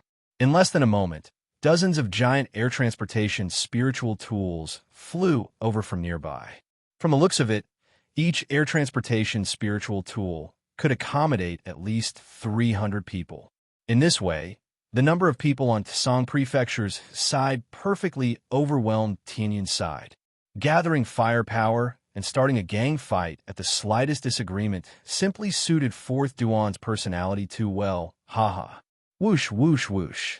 Whoosh, whoosh. The air transportation spiritual tools stopped above their heads. Immediately, people opened the spiritual tool cabins and rapidly descended from the sky. Chapter 49-41. Duan Si gathered 5,000 helpers in minutes, and a dense mass of heads gathered in front of Omega Kitoku and Eldest Chin, causing them to frown incessantly. When they saw the other side expressionlessly taking out divine stone cannons from storage talismans, they were stupefied. Everything before them shouldn't be real, right? Duan Si, this fraud was quite a fraud. Did he already prepare to start a war with their Qin estate beforehand? That's why he gathered so many divine stone cannons and planned to fire a big shot at them. Dougal Ling's grinning expression couldn't help but change, and he inwardly cursed pervert as he swiftly retreated to Omega Kitoku's side. Fire! Duan Yu decisively threw down this word. Eldest young Sir Chin twitched his mouth. When he saw the dozens of divine stone cannons, he turned the cannons and fired at them in unison. This guy didn't care about his image anymore and immediately tossed aside his fan to scamper away. The villagers screamed in panic under the bombardment of the divine stone cannons. They hugged their heads and squatted on the side, praying for the blessings of the gods and Buddhas. Eldest young Sir Omega Kitoku sneered as he dodged a cannonball fired at him. Duan Si, you're becoming more and more ruthless nowadays. You don't even care about the lives of these little villagers? Hypocrite. Duan Yu's expression was icy as he interrupted him. I already felt that you were very suspicious when we were in Phoenix Grove. Sure enough, you're a bunch of people harboring evil intentions. Didn't these people from the Qin estate want to use these villagers' lives to threaten Jojo just now? Now, they were pretending to be benevolent, righteous, and virtuous people, and they even put on an expression of crying injustice for the common people. The feeling of being bombarded by divine stone cannons isn't bad, right? Second brother, eldest young Sir Chin shouted from afar. What were they waiting for if not a run now? Duan Si, this guy, clearly came prepared. Look at how many people he brought, and there are even divine stone cannons as a backup. They definitely wouldn't end well if they stayed. However, Omega Kitoku was unwilling to resign to this. He could clearly sense that the little stoic was nearby, but he had to give up now. Boom! Omega Kitoku's expression turned ugly as he dodged a few god stones. His eyes narrowed slightly. He would remember what Duan Si had done. Second brother, aren't you leaving yet? After running for a while, eldest young Sir Chin couldn't resist looking back. At this moment, he saw another large group of air transportation spiritual artifacts flying over from afar. It was clear how much of a scam Duan Yu, this black-hearted guy, was. There must be a lot of Sangzhou disciples in the nearby sea area. After Duan Yu released the signal, they all swiftly gathered and rushed over. This was the second batch of Sangzhou Dark Guards. Perhaps there will be a third and fourth batch after that. Go. At eldest young Master Chin's command, all the heavenly fate disciples hastily put away their weapons and hastily turned to run towards the beach on the east side of the village. Their ship was docked there, so they should quickly board the ship and escape. After all, even if he couldn't afford to offend them, he could still avoid them. A trace of fury flitted through Omega Kitoku's pitch-black eyes. After running for a while, he suddenly sensed something and turned his head back. With this glance, he saw a figure burrowing out of the water with a splash. Like a lively little mermaid, the figure swayed its legs as if it couldn't withstand the water pressure around it at all and easily swam up from the depths of the sea. A head emerged from the water. As soon as Omega Kitoku stopped, the dozen or so divine stone cannons behind him fired at his feet. Chapter 49-42. As he cursed in his mind, he had already leaped into the air, having no choice but to scramble upwards. When he turned back to look, he saw Duan Si, that swindler, flying to Jojo's side in a flash. He took out a thin blanket from his inner world and wrapped it around the little stoic who was looking up at him. He picked her up at once and heaved a long sigh of relief. Fury flitted through Omega Kitoku's eyes as he cursed inwardly. Why do I find this Duan seem more and more annoying the more I look at him? Afterwards, he couldn't continue watching, and a series of divine stone cannons blasted second young Master Qin away with a series of booms. When he returned to the ship in a huff, he saw Qin Xian looking at him with a spurious smile. What are you laughing at? Don't think that you're smart. The others aren't easy to deal with either. Look at Duan Yu, this swindler. He had both men and cannons. How thoroughly prepared he was, waiting for them here. Omega Kitoku was furious. He fiercely glared at Qin Xian, feeling abnormally uncomfortable in his heart. She was so close. Even at such a close distance, he still couldn't catch her. He still let her slip away right before his eyes. Simply utterly abominable. Eldest young master, second young master, the people from Sangzhou are chasing us with sacred stone cannons. Fuck this bunch of lunatics. Eldest young Master Qin rolled his eyes at the sky and hastily said, Now isn't the time to shed all pretense of cordiality with them. Hurry and leave. Don't just stand there. Set sail, leave. Go, go, go. Boom, boom, boom. Boom, boom. The sacred stone cannons fired nonstop. Young Master Omega Kitoku and his men's ships were all blasted out of the sea and fled for their lives from ashore. On the other side, Duan Yu looked down at the little stoic's expressionless face and reflexively rubbed her head. It was only when he saw that the little stoic was safe and sound that his heart finally set at ease. The emotions that had been burning for so many days finally stabilized. He reached out and wrapped her in the thin blanket, wiping her wet hair as he did so.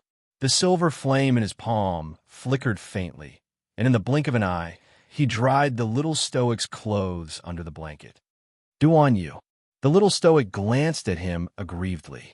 Jojo's Lien is missing. Duan Yu's heart sank. What happened? Come up first. He pulled her to shore and looked down at her. Jojo's lotus and rotten peach blossom were tricked into the abyss of the sacrificial sea. Jojo has been waiting for them at the entrance, but they didn't show up. The little stoic became downcast as she spoke. The more he thought about it, the more he felt that his recent days were incomparably miserable. He couldn't open his star domain, couldn't find his friends, and couldn't wait for Mo Lien and Rotten Peach Blossom. He didn't even know where they were. Most importantly, he was being chased by that perverted Omega Kitoku. Don't be afraid, Duan Yu said in a low voice. No matter which corner of the world this swindler scampers to, I can help you dig him out. Arbor nodded, and his heart instantly felt a bit more at ease. Do you think something will happen to him? The little stoic tried to find a topic to talk about. Actually, how would Duan Yu know even if he asked? At that time, she had at least seen Jojo's lotus through the phantom image of ancient Mo Lien's soul. Duan Yu was thousands of miles away, so it was even more impossible for him to know the situation. The little stoic lowered her head. Suddenly, a warm hand caressed her head. Silly or not, no matter who gets into trouble, nothing can happen to Mo Lien. Why? Haven't you heard? Scourges last for 10,000 years.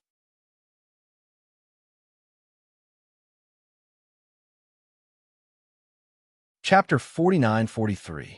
Arbor blinked, feeling that Duan Yu's words made sense. After all, Jojo's lotus was a person of great fortune no matter how one looked at it. She couldn't be paranoid and scare herself. She had to firmly believe that Jojo's lotus would definitely return. But no matter how she comforted herself, her anxious and uneasy emotions didn't diminish in the slightest. It had already been so long, so Jojo was very worried. A shadow flashed, and the dull-witted Emo abruptly popped out from Arbor's side. During this period of time, Jojo's mood was uneasy as ancient Emolian was in a deep slumber inside the Soul Pearl. Emo would come out from the storage talisman every day. She didn't speak much and just quietly sat there with the little stoic. Sometimes, she would follow the little stoic around the village to treat patients. Other people couldn't see her half-wisp of soul form, so she would walk around the stoic. She watched the little stoic administer acupuncture and medicine, watched the little stoic treat patients. After watching too much, this dull-witted fellow would occasionally ask a few questions. When Arbor saw her swaying out, he reflexively raised his hand to rub her head. Emma was also a lonely person. Sometimes, when the little stoic looked at her, she would occasionally feel a bit of heartache. When she thought of how she once wandered alone in that isolated river of time and space for so long, she would deeply feel heartache for her. In the past, she was also like this. She had no friends, no family, and even nothing. Medicine.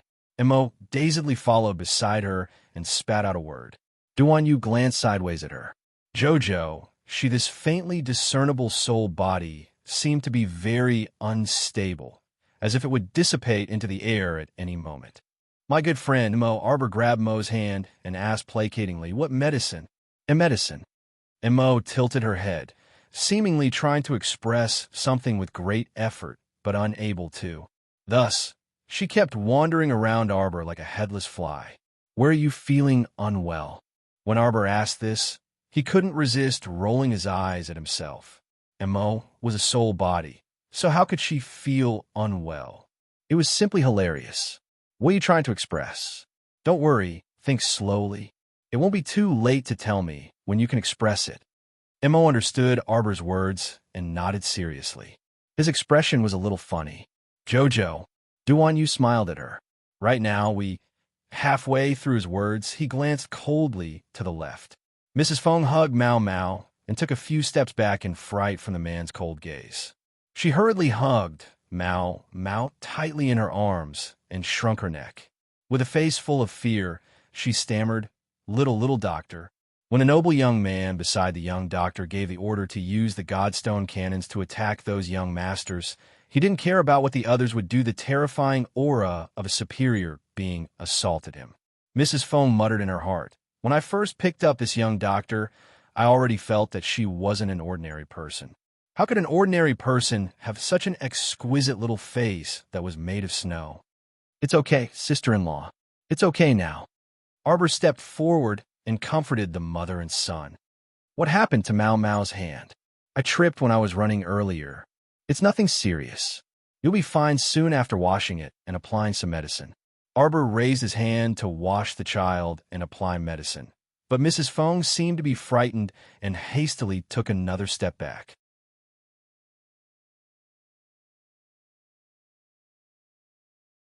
Chapter 49-44. Arbor's small hand paused in midair, and he paused for a moment before handing a small porcelain bottle to Madame Feng. Then, wash the child and apply the medicine. Madame Feng knew that her distant action just now was a bit hurtful, so she smiled at Arbor in embarrassment. Thank you, little physician." Xiaomu nodded, her expression calm and indifferent. "We will leave immediately. Thank you for your care this past half a month, Madame Feng. I'll leave some rice for you guys. I hope you don't dislike it." After saying this, Arbor nodded at Madame Feng before turning to walk to Duan Yu and whispering, "Let's go." "Okay." Duan Yu turned around and gestured to the hidden guards nearby. Everyone quickly regrouped and leaped up, heading for the air transportation spirit tools parked in midair. Arbor pulled the dazed Mo Bingyun and flew onto the first air transportation spirit tool with Duan Yu. It was not until the dozens of air transportation spirit tools were far away that the other villagers dared to gather at the beach. They all sighed for a long time before talking all at once. Who exactly is this little physician? Wow, look at her aura. She should be a noble daughter from some large patrician family, right? Madame Fong, eh? Some villagers called Madame Fong several times, but she ignored them and ran toward her house with the child in her arms. The villagers pursed their lips. Suddenly, someone shouted, "Aya, that little physician left. So who will treat Brother Fong's injury?" Brother Fong is still lying on the beach at the east side of the village, right? When they were fleeing for their lives earlier, none of them cared about Brother Fong, who was bitten by a sea shark and couldn't move his lower limbs. Now that the crisis was resolved, they remembered that Brother Fong was still lying on the beach. That's right. Oh my, this old leg of mine, the little physician said it would be completely fine after 5 injections. But it's only been 3 injections. Who are we going to find for the other 2 injections? This little physician. Seriously, Madame Fong didn't listen to the villagers' complaints. She carried Mao Mao and sprinted home, pushing open the door to her house with a bang. He ran into the small courtyard and took a look. The rice jar was filled with shining white rice, and there were a few strips of bacon and some vegetables beside it. She stood blankly in the courtyard with the child in her arms for a long time, her heart filled with regret.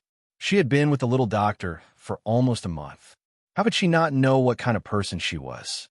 Just now, why would she hurt people like this? How could a young doctor harm innocent villagers like them? The dull-witted Mo initially sat next to Xiao Mu. Afterwards, she stood up and circled around Xiao Mu. All the secret guards who were above the god realm could see that this soul was walking around the little crown princess as if he had ADHD. He seemed to want to express something, but couldn't find the words to express it. "Ciao, ciao." Mo's voice was slow and dragged out. "It's not worth it." Everyone looked at each other, not knowing what this half-soul was talking about. Arbor looked at her, blinked, and suddenly smiled at her. She suddenly understood what this blockhead wanted to say. Mo wanted to tell Arbor that those villagers weren't worth her trouble, and she didn't need to be in a bad mood. Although this fellow was blockhead, he wasn't an idiot. After being by Arbor's side for so long, Mo saw that the villagers only wanted to get some benefits from Jojo.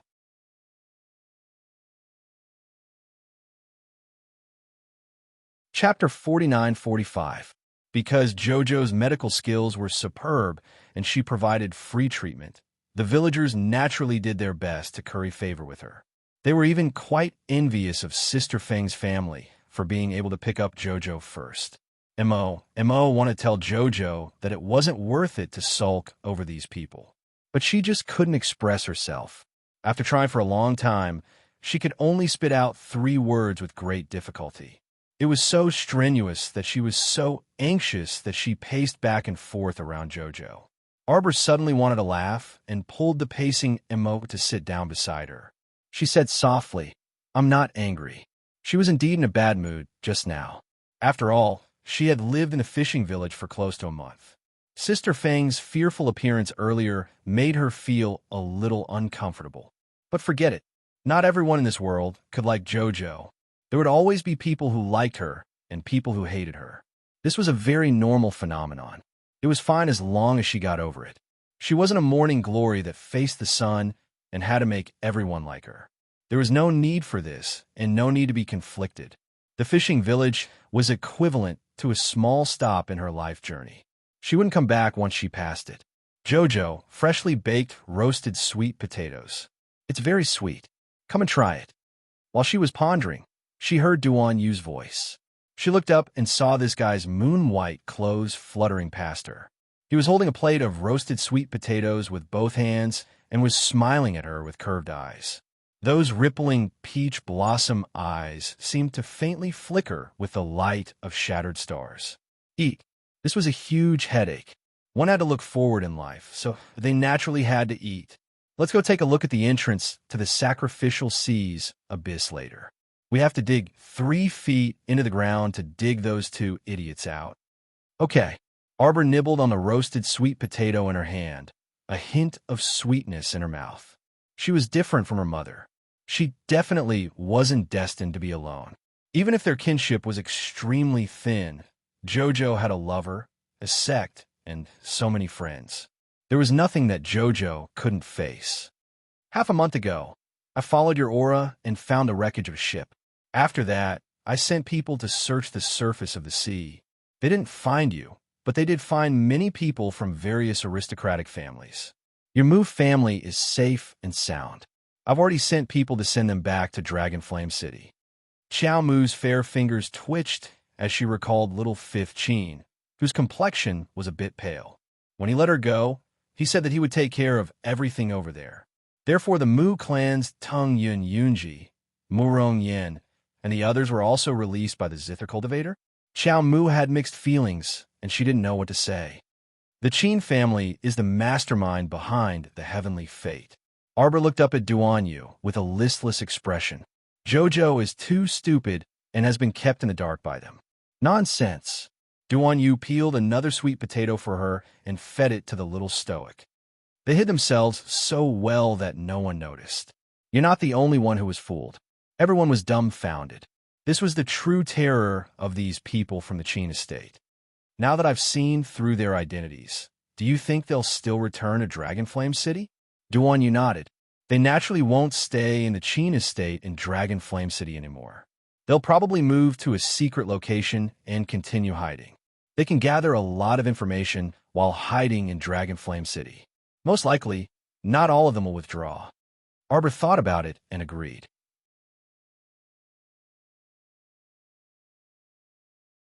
Chapter 49-46. If she were the Qin estate's patriarch, she naturally wouldn't give up the connections she had painstakingly built up in the capital of the Divine Province for so many years. All right, don't think too much. Go and sleep first, all right? Duan Yu felt a bit stifled as he looked at the little stoic's small face.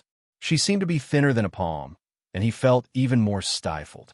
When Prince Mo, that scoundrel, saw that his wife had lost so much weight, he might even shamelessly chase after him and beat him up. There was no reasoning with that guy. He wasn't someone who could reason with others. Arbor was indeed a bit sleepy. She had been on tenterhooks these past few days and couldn't eat or sleep well. Now that she saw Duan Yu, she relaxed a lot. After eating 2 fist-sized sweet potatoes, her body was warm and her stomach was full.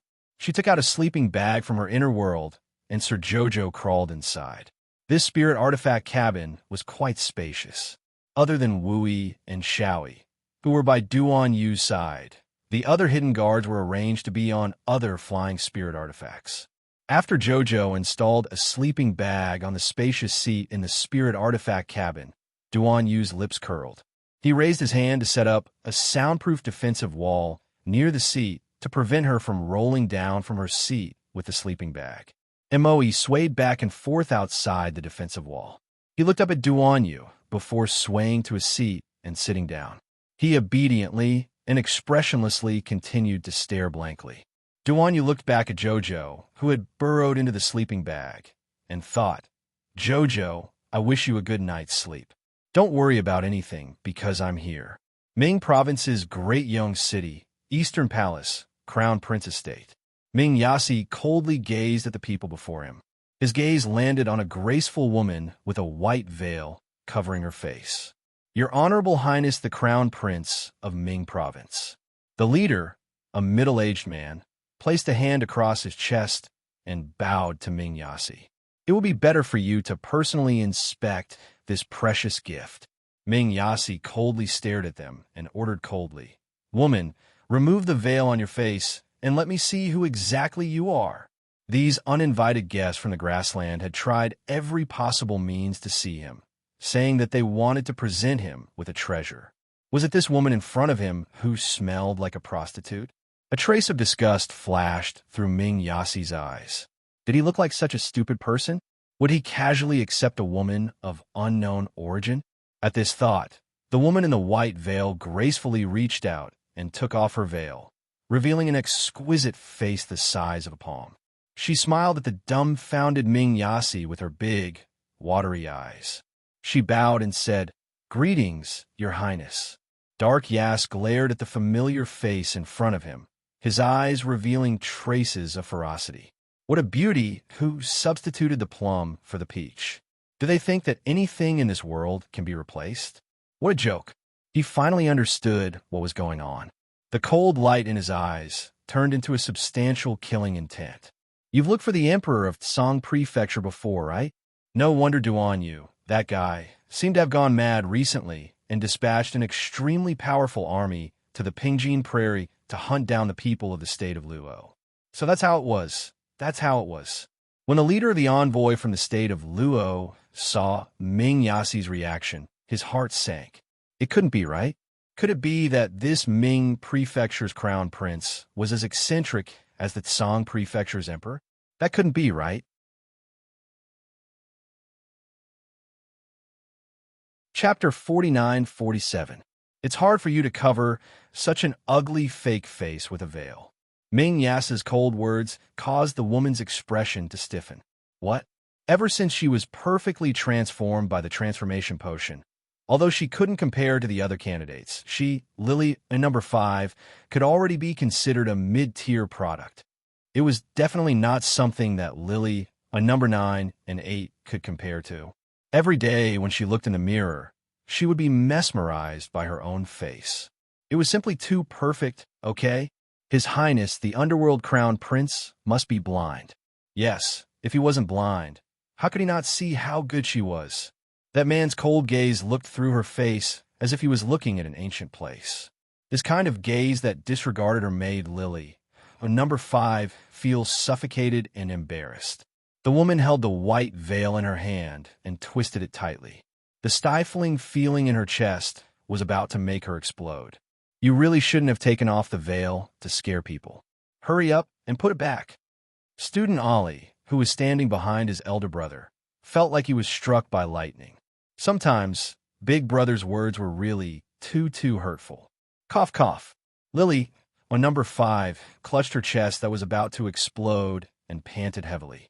She nervously tilted her head and glared at Ming Yas in front of her with hatred and anger. You back down.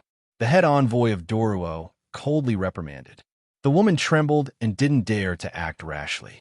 She hurriedly took a few steps back, but her eyes were still filled with resentment and anger. She glared at the expressionless Ming Yas who was sitting on the high seat. This arrogant underworld crown prince made her feel a strong sense of defeat, which made her feel very uncomfortable. Your Highness, the Underworld Crown Prince. The head envoy placed his hand across his chest and respectfully bowed to Ming Yas. Our country of Daluo has come here with great sincerity to propose cooperation with you. Doruo is willing to help Your Highness the Crown Prince become the true overlord of the upper 3 provinces. Ming Yas couldn't help but sneer when he heard this. How dare a small grassland country talk big and shamelessly point out the world? A faint trace of anger flashed across the face of the head envoy from the country of Doruo, but he quickly suppressed it, took a deep breath, and said in a deep voice, "You have to believe me. The key lies in the Crown Princess of the Divine Land. The Crown Prince of the Divine Land is absurd and incompetent. He is a complete slave to his wife. Don't you think so?" The corners of Ming Yasi's mouth twitched as he felt an inexplicable urge to burst into laughter. Fuck, he was in the Underworld province, and the rumors he heard about the Crown Prince of the Divine Land were often such as the city wall turned into ashes as he talked and laughed. He was as calm and unruffled as the wind and moon. He was extraordinarily heroic and handsome, and so on. He had really never heard of anyone who would use the words incompetent on this guy. As long as we control the Crown Princess of the Divine Land, it will be the same as controlling the Crown Prince of the Divine Land. Ming Yasi raised his eyebrows and thought to himself, Mo Yin loves his wife like his life and protects her like food. If that's true, we'll swap Lily and the little Crown Princess of the Divine Land for the real Crown Princess by your side. Ming Yasi silently looked at the head envoy who was spouting nonsense in front of him. The head envoy became more and more enthusiastic as he spoke. He even took a step forward, intending to get closer to him.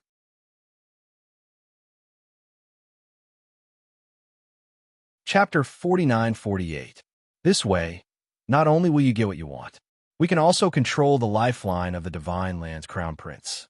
From there, we can firmly control the future of the Divine Land. Ha ha ha. This person seemed to have seen a bright future, as if he had already unified the 3 continents. He put his hands on his hips and laughed loudly at Ming Yas. Ming Yas waved his hand expressionlessly, dragged them out, and killed him. The head envoy looked at Ming Yas, who sat motionless on the throne and did not even raise his eyebrows. What? Could it be that he had misheard? This crown prince said, drag them out and kill them all. Ming Yas ordered indifferently. The head envoy took a step back. Lily, a number 5, who was standing behind him, opened her mouth wide. She was so shocked that an egg could be stuffed into her mouth. This underworld crown prince actually gave the order to kill them, so casually. What did he take them for? Were they livestock that could be killed wantonly? Damn it! Lily, in number 5, clenched her teeth and twisted the white veil in her hand. She screamed sharply. 3 state advisors, what are we waiting for? Kill them all. Kill them all. This underworld crown prince who doesn't know what's good for him should pay the price in blood and go to hell. Without waiting for the head envoy's order, Lily, and number 5, impatiently took out a pair of sharp, triangular awl from her waist. She screamed angrily and rushed toward Ming Yas on the throne. Ollie waved his hand, and dozens of secret guards jumped down from the hall. They quickly surrounded and attacked the group of Doruo ambassadors. In the blink of an eye, Lily and number 5 had already rushed in front of Dark Yas with a pair of triangular awls in her hands. Without any explanation, she pushed the sharp awls in her hands towards his chest. Ming Yasi snorted coldly and sneered. Woman who overestimates herself. He shot out his hand like lightning and grabbed his opponent's wrist. Lily, and number 5, felt her wrist being pinched by a pair of pliers. The pain was unbearable. However, she only gritted her teeth and tried to twist her wrist, but to no avail. She stabbed the triangular awl in her other hand at the back of Ming Yas's hand.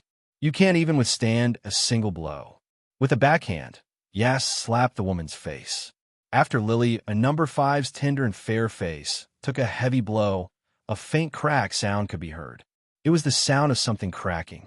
This subtle sound stimulated her heart to thump heavily, and she let out an incomparably sharp cry. Lily hurriedly waved her arm and erected a water spirit defense wall around her body. She then took out a mirror from her sleeve in a panic. Seeing this, he almost fainted from anger. At this moment, Maez stood up and walked down the long steps. His gaze coldly landed on Lily and number 5's face, and he couldn't help but sneer. Look at that fake face of yours. It's cracked now. Looking at you like this is truly disgusting. When had the little stoic ever revealed such a charming expression? Number 101's stoic face hadn't changed at all from beginning to end. When she occasionally cracked open her small mouth and smiled, it was as if red rain was about to fall from the sky. Since you don't want your face, someone peel off the skin of her face for this prince and give it to that whimsical king of Doruo. Let him take it back and admire it for himself. Ha ha! Ming Yas spread his legs and stood ramrod straight as he sneered.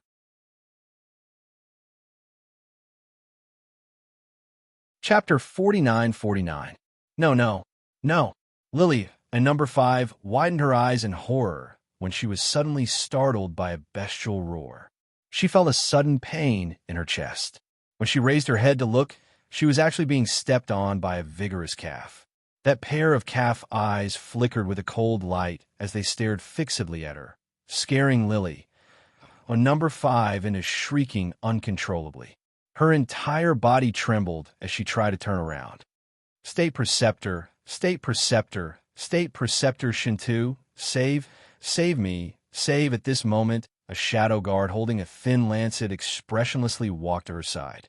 Lily, on number 5, felt a trace of fear that she had never felt before. Her entire body trembled violently as she begged in panic. Your Highness, I was wrong. I know I was wrong. Your Highness, please spare me. Spare my life. Stiasai sneered. What use do I have for your life? Lily, number 5, widened her eyes in horror. Her hands tightly covered her cheeks as she screamed. No, You can't take away my face, you can't. Stia's sneer interrupted the woman's screams. You think you're worthy of looking like the crown princess? You lowly woman, you shameless thing. You're only worthy of hiding in a dark ditch, forever being a dirty and ugly smelly rat. Ah! 15 minutes later, Lily, on number 5, was thrown to the ground. Her hands were stained with blood as she trembled and covered her face. Her body was curled up in pain as she gasped for breath. You son of a bitch, ah. Her curses were stopped abruptly by the shadow guard's whip on her back. Your Highness, that head envoy fled in a panic with injuries. The rest were killed on the spot. Oh, Stiasai smiled as he glanced at Lily, on number 5, who was curled up on the ground. Looks like he's not weak. Stiasai's smile disappeared as he coldly ordered, close all the city gates and arrest this person. If he's alive, I want to see him. If he's dead, I want to see his corpse. Yes, Your Highness. Arbor crawled out of the sleeping bag with a head full of disheveled hair. He looked at the smooth blue sky above his head and was momentarily at a loss. She flipped over and sat up. Only then did she remember that she was currently in a spirit artifact cabin in the Tsang province. They had already left the barren fishing village, which was short of supplies. Why didn't you sleep a bit longer? We haven't arrived yet. Duanyu slowly walked over and smiled at her. I slept for a long time. It wasn't that long. Duanyu walked to her side. Only a little over 2 hours. Oh. Arbor felt that he was in good spirits. Although he didn't sleep for a long time, it was still a good sleep. He didn't have any of those messy dreams. We should be able to reach the entrance of the sacrificial sea by 10 o'clock in the evening. Jojo, I'll bring some people down to take a look. You stay up here. Arbor reached out and touched his belly. He thought for a few seconds and nodded obediently. Okay. Duanyu smiled. Oh, right. You're divine conscious. At the mention of this, Arbor became a bit angry. She pursed her lips and said, I take soul-soothing pills every few days. I still have to wait for my divine conscious to fully recover before I can open the star domain. I estimated that there's still about 6 to 7 days. Duanyu nodded. Don't worry, take it slow.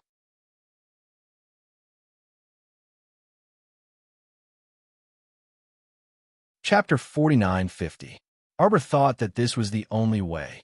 It wasn't a matter of a day or two that her soul was unstable.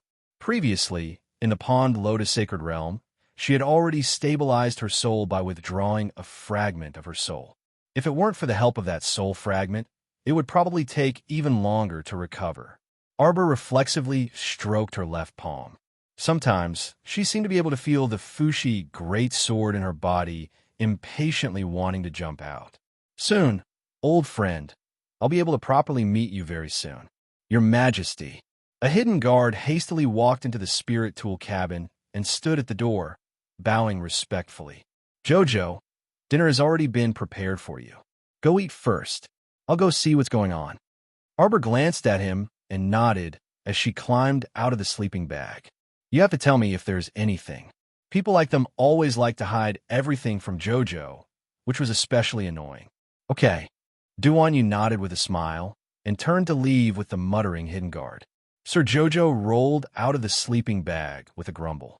His eyes suddenly brightened as he rubbed his slightly warm stomach. It was very strange. She could almost grasp the baby's rhythm now. When it was mealtime, he would definitely remind her to eat. 3 meals a day plus 2 snacks were enough. When it was time, her stomach would heat up slightly. This was the master inside, reminding her to eat quickly.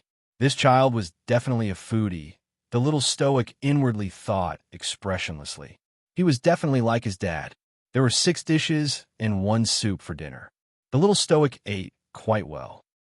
He sat on a stool on the side and dazedly watched her eat. After the little stoic finished eating, she put down her chopsticks and felt her stomach heat up slightly. Mother can't eat anymore. It's not good for indigestion, she muttered to herself and rubbed her stomach. When she looked up, she saw Duanyu walking in with a plate of delicious roasted fish. Jojo, this colorful divine fish, Xiao Mu, stood up abruptly and jogged to his side with her little legs, considerately taking the plate from his hands. Strange, My stomach seems to be craving this colorful divine fish, even though I can't eat anymore. What's wrong, Jojo? Nothing.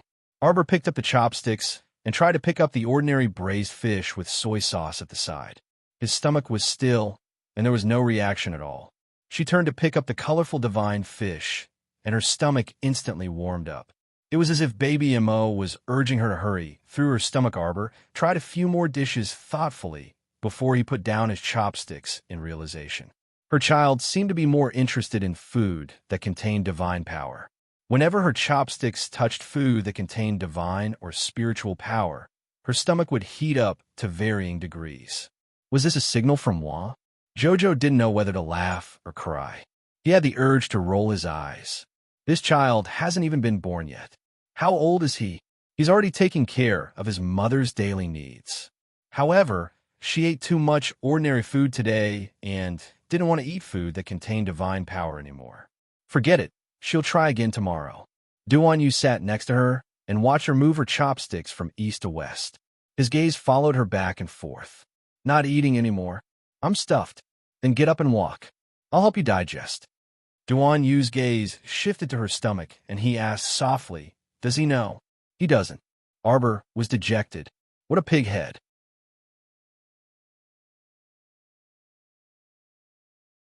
Chapter 49:51. Don't worry. The next time we meet, I'll beat him up on Jojo's behalf. Jojo should be beaten to death for making Jojo worry about him for so long. Arbor sniffed. Last time in the Mystic Realm, I finally managed to use the projection of ancient Lien's soul to speak to him. But later on, I don't know what happened, but the image was abruptly cut off. Jojo didn't even have time to tell her husband about Baby Mo. Duan Yu looked down at Sir Jojo. What a pig head. So stupid. It's fine. I'll beat him to death for you later to vent your anger. Arbor glanced at him and thought, you're the one who came up with an excuse to beat him up, right? Just now, why did that person come find you? It's nothing major. I can resolve it easily. Duan Yu casually brushed it off with a smile. As if I believe you.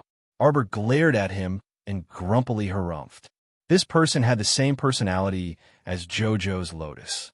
He would usually sneak around and pretend to be calm in front of her. No matter how big the issue was, it would become a trivial matter in their mouths. Duan Yu smiled innocently at her and walked several rounds around the spirit artifact cabin with her. Jojo, have you gained weight? You're the one who's gained weight. Duan Yu reflexively pinched his chin. Compared to when we first met, I have gained quite a bit of weight. That's right. When I first saw you, you looked like a monkey. Not only was he ugly, but he also had a wicked heart. He kept trying to trick Jojo, so he deserved to be beaten up by Jojo? Duan Yu. He was such an exquisite and handsome man in the capital, but there wasn't anything good coming out of this little fellow's mouth. You still dare to say that back then you even broke my bones. Who told you to trick Jojo? Was Sir Jojo so easy to trick?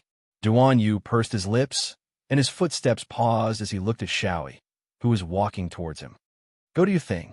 Arbor knew that she must have something to do, but he didn't want to tell her and make her upset. All right, if you're tired, you can sleep a little longer. Arbor nodded. She was in good spirits now.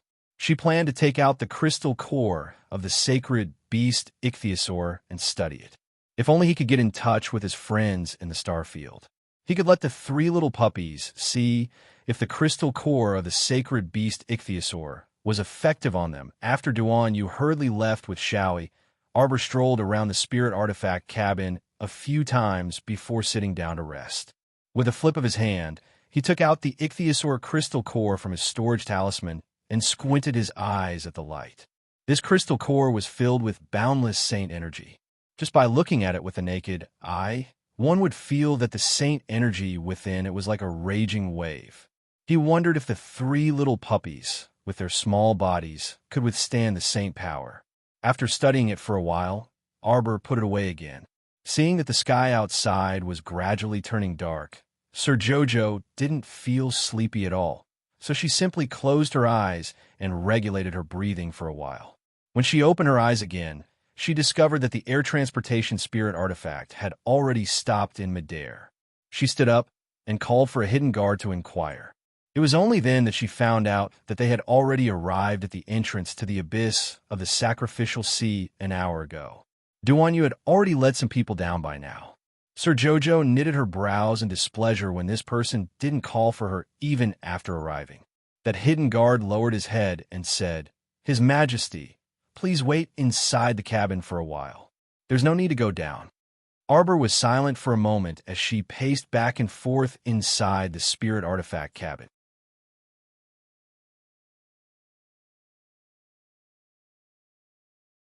Chapter 49:52. She kept feeling uneasy and uneasy. "I'll go take a look." She walked to the spirit artifact cabin door and said to the hidden guard, "Take a look at the situation.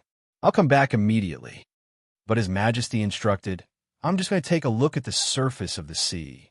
I won't go to the cave entrance."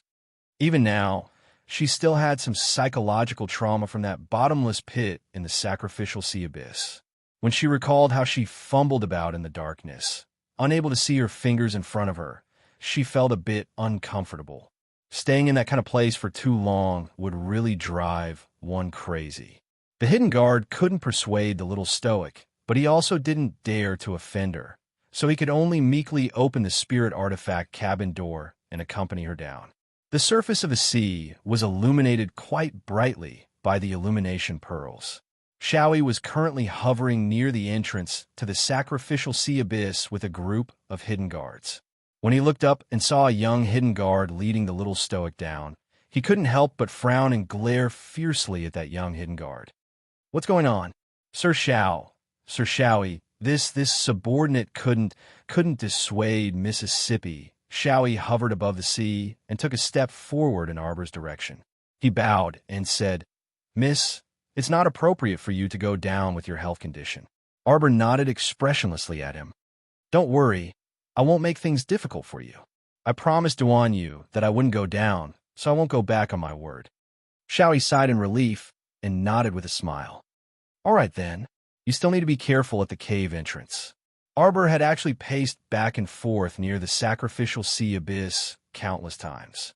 In the past, when she was alone, she would swim here from the small fishing village every night and sit at the cave entrance pitifully waiting for Jojo's lotus. Everyone always said she was a person with great fortune. In the end, she waited for a full month and didn't see her husband. What good fortune? She had nothing. Sir Jojo took out a furry cloak from his inner world and wrapped himself in it before summoning an eggshell defensive barrier to encircle himself. Xiaoyi's mouth twitched. He then saw the little girl roll around like a small round egg until she reached the entrance to the sacrificial sea abyss and sat there motionlessly with her chin propped up. The little stoic's movements were especially adept. It probably wasn't her first time activating her eggshell defensive barrier and sitting at the cave entrance, anxiously waiting. Xiaoyi originally wanted to persuade her to return to the spirit artifact cabin, but she swallowed the words that were on the tip of her tongue. This kind of silent waiting should be very understandable. Although she didn't say a word of worry, in reality the little stoic's heart was extremely anxious and restless. In the latter half of the night, it started to drizzle. Xiaoyi couldn't help but step forward to persuade him. Arbor was getting more and more worried. "Why didn't you come back after so long?" "Don't worry, nothing will happen. Look at the rain, it seems to be getting heavier." Xiaoyi advised softly, "Miss, you should return to the spirit artifact cabin first." Xiao Mu turned around to look at that pitch-black pit, feeling her heart sink. Suddenly, a luminous pearl was thrown up from the entrance of the cave. It quickly leaped into the air, making the surrounding luminous pearls even brighter. Arbor's eyes brightened, and she quickly looked down. Duan Yu led a group of people and swiftly leaped to the surface of the sea. He couldn't help but be taken aback when he saw Arbor wrapped in an eggshell. "It's so late. Why aren't you resting?" Duan Yu irritably flicked her outer eggshell. "Didn't you promise me to obediently stay in the spirit artifact cabin and not come down?"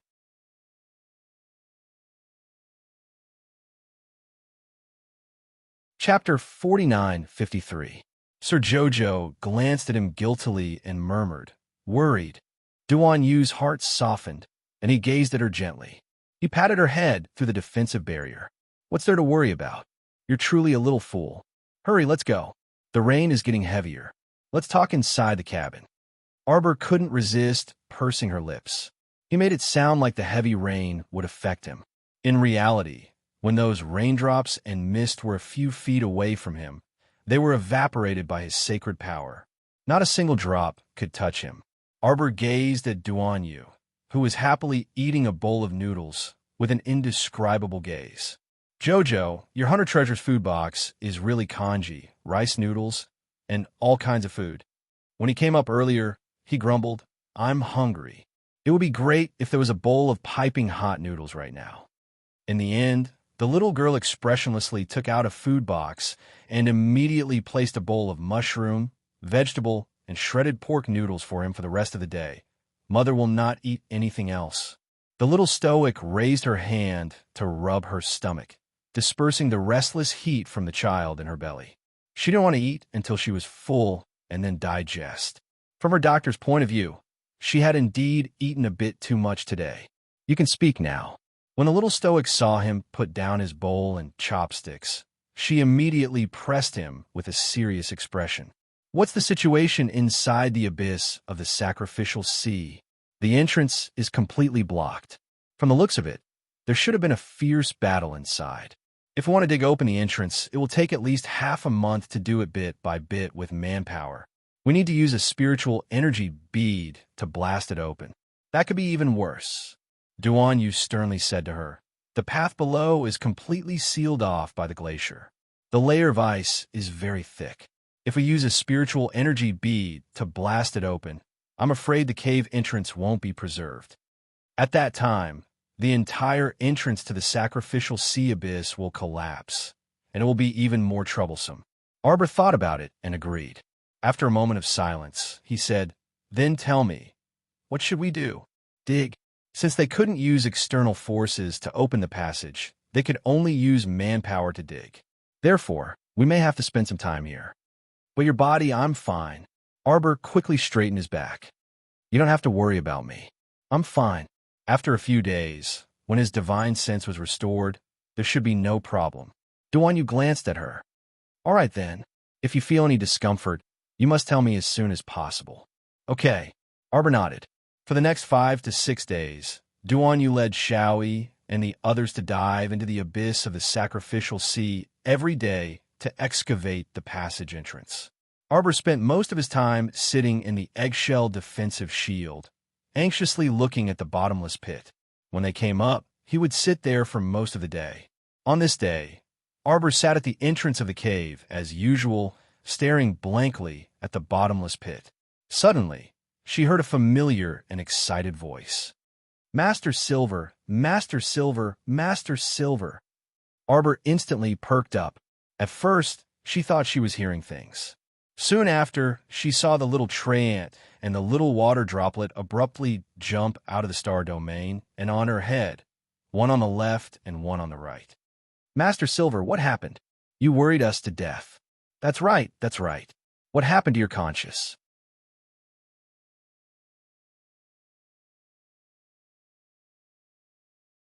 Chapter 49-54. Arbor was also very excited.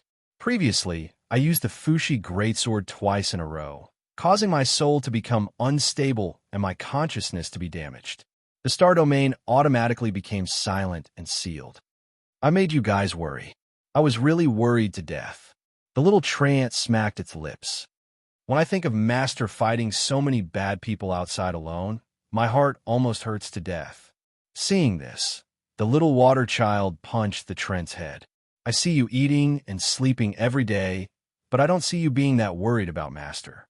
The little treant flailed its arms and legs and said angrily, what do you know? You usually see me as calm on the surface, but my heart is already fluctuating. Arbor, these two little things, as soon as they came out, they started fighting like dogs. It really made one feel very helpless. Master, the little monkey is trying to come out, the little treant suddenly said. Arbor was slightly startled, then quickly nodded. Hurry and let her out. The little monkey must have sensed Mo's aura. When Xiao Mu turned around to look, she saw a Mo, quietly sitting beside her in a daze with her head lowered. She was racking her brains over something. Big Sister. The little monkey was released and quickly pounced on Mo, who was sitting beside Arbor. With this pounce, half of her body pounced out from Mo's transparent figure. Arbor raised her hand to her forehead and quickly pulled this impetuous girl back. After a period of treatment, the little monkey's fur on her body and face had already faded by 70 to 80%, and she gradually transformed into a delicate and pretty little girl. She looked at Mo excitedly, then glanced at Arbor. "Little big sister, my big sister, she's back, right? This is a fragment of Mo's soul that I found in the pond Lotus Sacred Realm. It shouldn't be complete." Arbor nodded and said, "But I can be sure that Mo definitely didn't disappear from this world. She can definitely recover." The little monkey's eyes immediately turned red.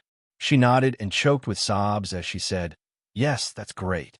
Yes, that's great." Arbor thought that lonely soul that drifted in the void for 3,000 years finally preserved a part of her soul. As long as he slowly recovered, he would be able to get better. Big Sister, Big Sister. The little monkey circled around Mo. When it saw him raise his head and look at it blankly, it couldn't help but cry out anxiously. "Little monkey." Arbor brought the little brat to his side and patted her head. "Don't worry. Sister's soul is drifting around. She must be quite stupid right now. It's normal that I don't know you. After all, this half of her god, soul, shouldn't have the memories of the host soul. Even if it does, it's just some memory fragments. Little sister, what should we do? We can only wait." Arbor sighed and patted the child's shoulder. In the future, if he could concoct some medicinal pills that could stabilize one's divine soul, they should be of help to Mo-chan. Wait, hearing this word, the little monkey's body trembled slightly. Young female benefactor, waiting is not in vain. You should be glad that there's someone in this world who's worth waiting for. The little monk had stepped out of the star field at some point in time. At this moment, he was holding a box with both hands and lecturing with a solemn expression. "Stinky monk, you talk nonsense all day long." She was already several hundred years old, yet she had to lecture this chubby little monk every other day. It was infuriating. Young female benefactor, she hit this little monk's head. The little monk puffed up his chubby cheeks and shouted angrily. Wasn't it normal to get beaten up all day long?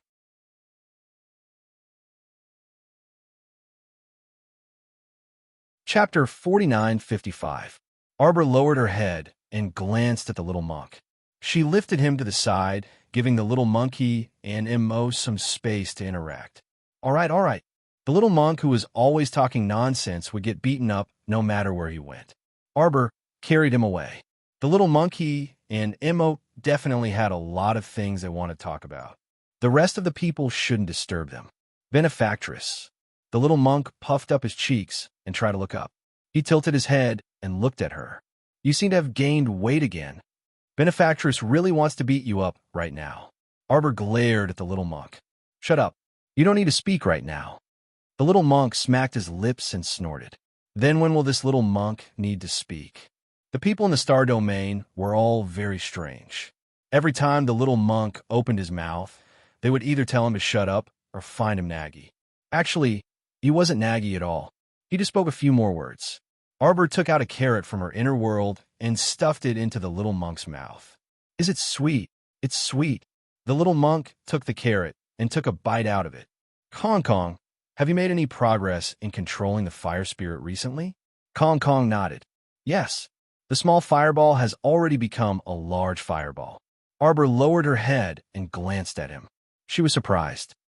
Kong Kong, your cultivation level has increased. Bah.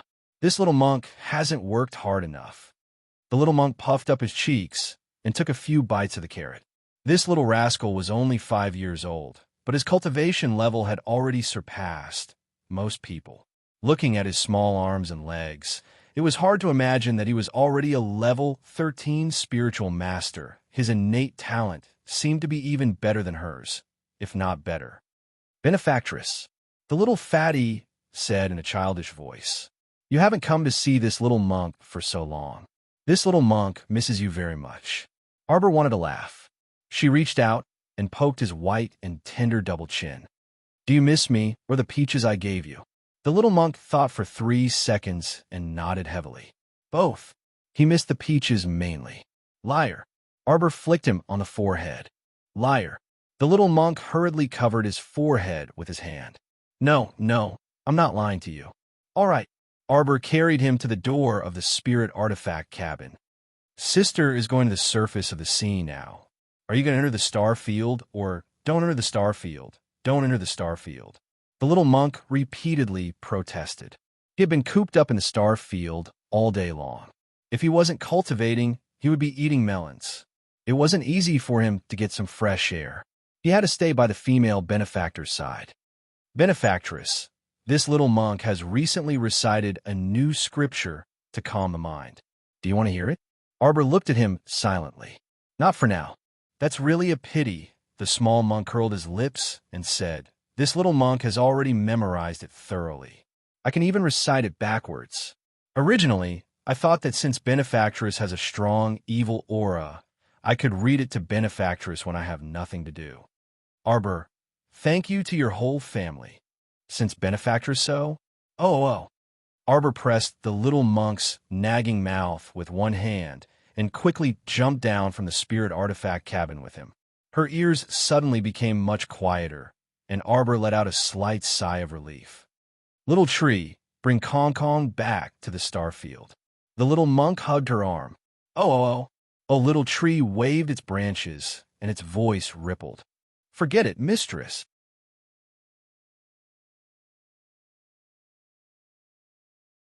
Chapter 49:56. When you weren't here, Kong talked about you every day. I missed you so much. Most importantly, it was very annoying to talk about it all day long. Now that the starfield finally had some peace, it was better to let Master Silver worry about it alone. Master Silver, if there's nothing else, will go back first. While you were away, many people went into seclusion. Who are you looking for? I'll call them for you. Arbor was expressionless. I'm looking for Xiao. I'll find her myself later. She had been on the sea for so long. Where on earth did little Tai Sui go? He was nowhere to be seen in the Mystic Realm or in the Forgetting River. Could it be he went back to the Imperial capital alone? Now that the star field was open, the poison-tailed butterfly queen could send out a large number of little butterflies to search for him. Arbor was a bit worried. Little Tai Sui had been missing for long enough. He was a child cough, a child who looked no more than 10 years old. It was very worrying to see him drifting on the sea alone for so long. Master Silver, do you have any other instructions? Bring out those 3 little puppies for me. Little Tree said expressionlessly, I can't. Master Silver, go catch them yourself. Those 3 idiots had now openly settled down on the main planet. How infuriating. Master Silver wasn't here, but they could run to the main planet on their own. Even Little Tree Chio didn't have such an honor. It couldn't even enter the main planet. Just thinking about it was infuriating. Master Silver, this time you have to give me permission to let Chio go to the main planet too. Chio was despised by those 3 silly puppies. Arbor nodded. Got it. After Little Tree left with Dian, Arbor first communicated with the poison-tailed butterfly Queen Xiao with his divine sense. Xiao immediately patted her chest and promised that she would bring the little butterflies back to find little Tai Sui. She hadn't come out for a long time. Leading tens of thousands of butterflies, she flew out of the star field and scattered on the sea. Xiaomu looked at their thin and small bodies and was quite worried for them. The sea wind was so strong. He didn't know if he could find little Tai Sui. He hoped that they were all safe. Benefactress, this little monk is not full yet. Arbor subconsciously took out a carrot and stuffed it into the little monk's mouth. Crunch! The small monk bit down, producing a crisp sound. Why don't I see Benefactress's husband? It was rare for that big bad guy to not appear by Benefactress's side for such a long time. If he was here, he would definitely not allow the Benefactress to hug him. Humph! He would definitely take the little monk with one hand and swing him back and forth like he was a bag of oranges. He's at the bottom of the cave. Fell in? The little monk cried out in his childish voice. With a face full of disbelief, he said, I didn't expect him to be so stupid. You're already so old. yet you don't even look where you're going. Arbor's mouth twitched. He suddenly felt like he didn't know what to say. Will he climb up? Wow, it's a little dark down there. I can't see what's down there. The little monk said again and looked into the bottomless abyss. Arbor sighed. It's been a long time. The little monk followed suit and sighed. He raised his hand and patted Arbor's back. Benefactress, don't worry. Although he's stupid, his luck is pretty good. He'll definitely climb up by himself. Someone's coming up. Benefactress. The little monk suddenly stretched out his chubby hand and pointed at the bottomless abyss. A beam of light suddenly leaped out of the cave. Following that, a shadow guard jumped up and shouted, "Quick, help lift him up."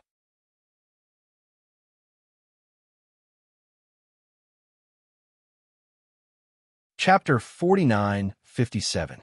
Arbor hastily stepped forward with the little monk in her arms. "What is it?" "Jojo." Duanyu leaped up and landed in front of her. He stared at the little monk and exclaimed, "This imp came out." The little monk chewed on a carrot and asked in a childish voice, "Benefactress's Duanyu, you also fell into the hole?"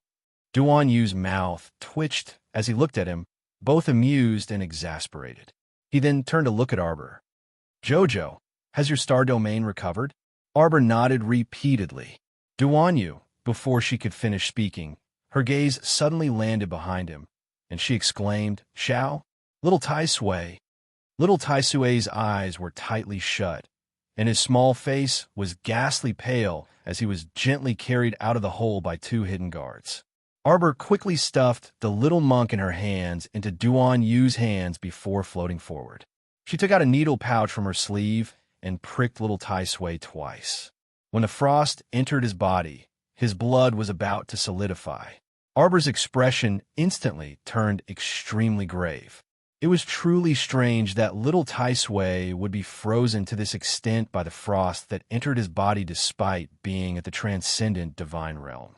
Duanyu quietly said, "When I cut open the ice, I saw him fall into a hole in the ice. From the looks of it, it should have been quite a while." Arbor clenched her fists as she mused. Could it be that this guy searched for her on the sea and mistakenly thought that she jumped into the abyss to find a Mo Lien? So he also jumped into the abyss of the sacrificial sea to find her? So the two of them didn't meet near the pond Lotus Sacred Realm at all. You mean to say that this layer of ice only broke recently? At least, it was only after little Tai Sui jumped down to find her that the ice layer completely collapsed and blocked the passage. Duanyu nodded. Yes. In reality, he deeply suspected that the reason this abyss collapsed was probably related to Mo Lien's wanton destruction inside. However, to prevent Jojo from overthinking things, he didn't mention this in front of Jojo. "I need to use a strong medicinal pill to expel the frost inside his body," Arbor said seriously. "It will probably take half a day." Duanyu hummed in response before turning to Xiao Yi and ordering, "Send them to the flying spirit artifact." "Yes." "Benefactress's Duanyu, don't lift this young monk." The little monk protested in a timely manner. Everyone quickly leaped onto their air transportation spirit tools, and Arbor instructed his subordinates to lay down the little Tai Sui before administering acupuncture treatments. Little Monkey and Mo, who had just finished catching up with each other, ran over. Although it was called reminiscing, it was actually just Little Monkey rambling on by himself. Mose listened in a daze. Even after listening for a long time, he still wasn't able to give Little Monkey a response. But even so, the Little Monkey was already very happy. After all, his sister was now standing in front of him alive. Although it was only a half-soul body, it was still better than nothing. Mo saw Arbor performing acupuncture and circled around Arbor as usual to watch. Arbor only took half an incense stick to burn from the acupuncture to the pill. After feeding it the strong medicinal pill, Arbor touched little Tai Sui's icy forehead and muttered to himself, "There's finally some warmth." He just needed to wait for little Tai Sui to slowly wake up. At that time, he could ask him about the situation. Arbor was filled with anticipation as he sat down next to the unconscious little Tai Sui. When Mose saw this, she also obediently sat down next to Arbor. Little Monkey then sat down next to Mose, sitting close to her. After Duan Yu finished speaking with the hidden guard, he turned around and saw 3 heads of different sizes sitting in a row. Duan Yu couldn't help laughing on the inside.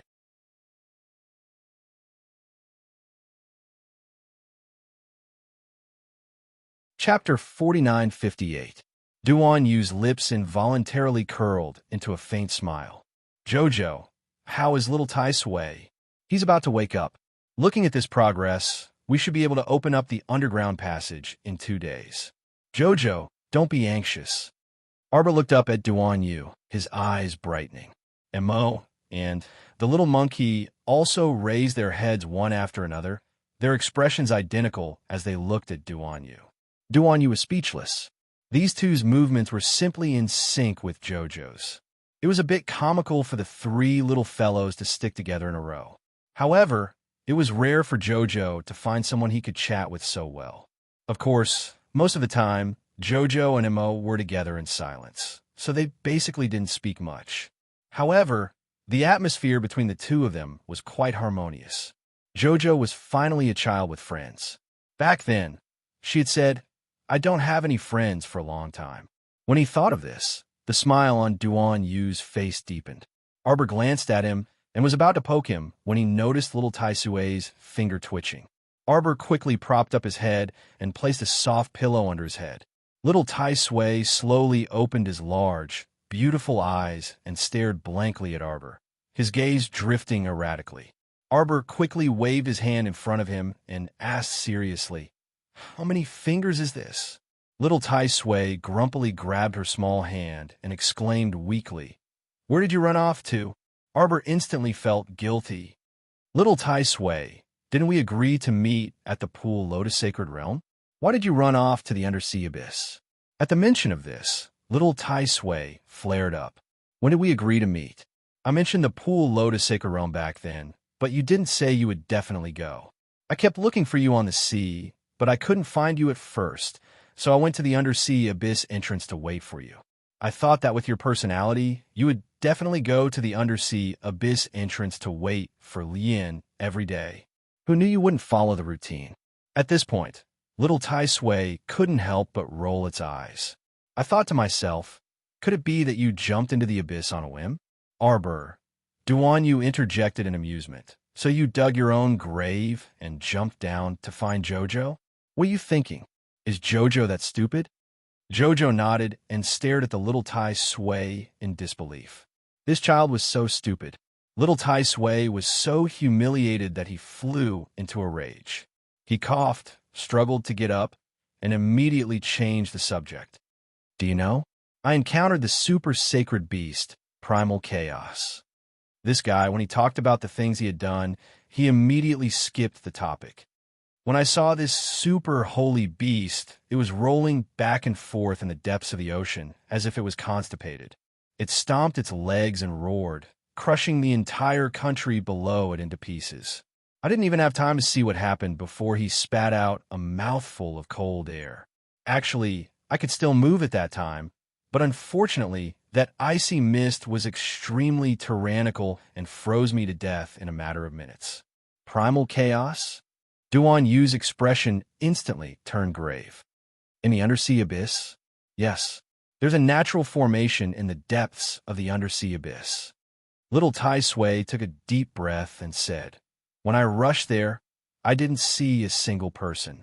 It was just that super holy beast that spat ice water all over my face. When I fled upwards in a panic, I was struck by its tail, and I lost consciousness at that time.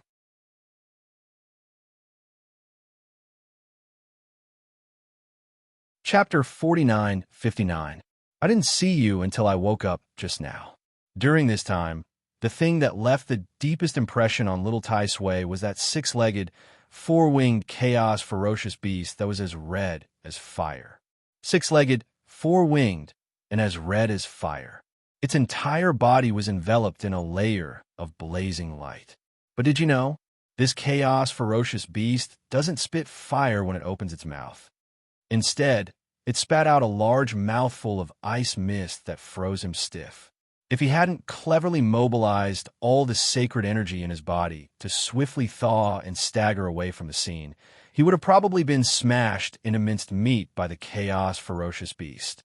Even though he escaped quickly, he was still sent flying by the chaos ferocious beast tail and fell into the ice cavern. He was mostly lucky to be able to preserve his life on this trip. After being sent flying by the chaos ferocious beast tail, he fell into that ice cavern. Thankfully, the chaos ferocious beast didn't chase after him, which saved his life. Of course, little Tai Sui himself was a bit baffled. Judging from the chaos ferocious beast's appearance at that time, it had clearly gone berserk, so why didn't it chase after him to kill him? Upon hearing little Tai Sui's words, Arbor's heart instantly clenched. Chaos ferocious beast? Could it be that the thing that suddenly interrupted the water ripple illusion was this ferocious beast's doing?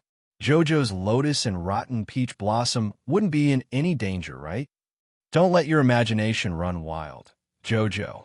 Duan Yu hastily interrupted her drifting thoughts and turned her small head back with one hand. He looked at this little stoic whose eyes were drifting erratically. It was obvious that her thoughts were a bit chaotic. The more she thought about this and that, the more she thought about it, the more scared she became. It'll be fine. How could a little reptile pose a threat to Mo Lian's rotten peach blossom? Little Tai Sui secretly rolled his eyes on the side. Little reptile, why don't you freaking find a little reptile the size of a mountain for me to see?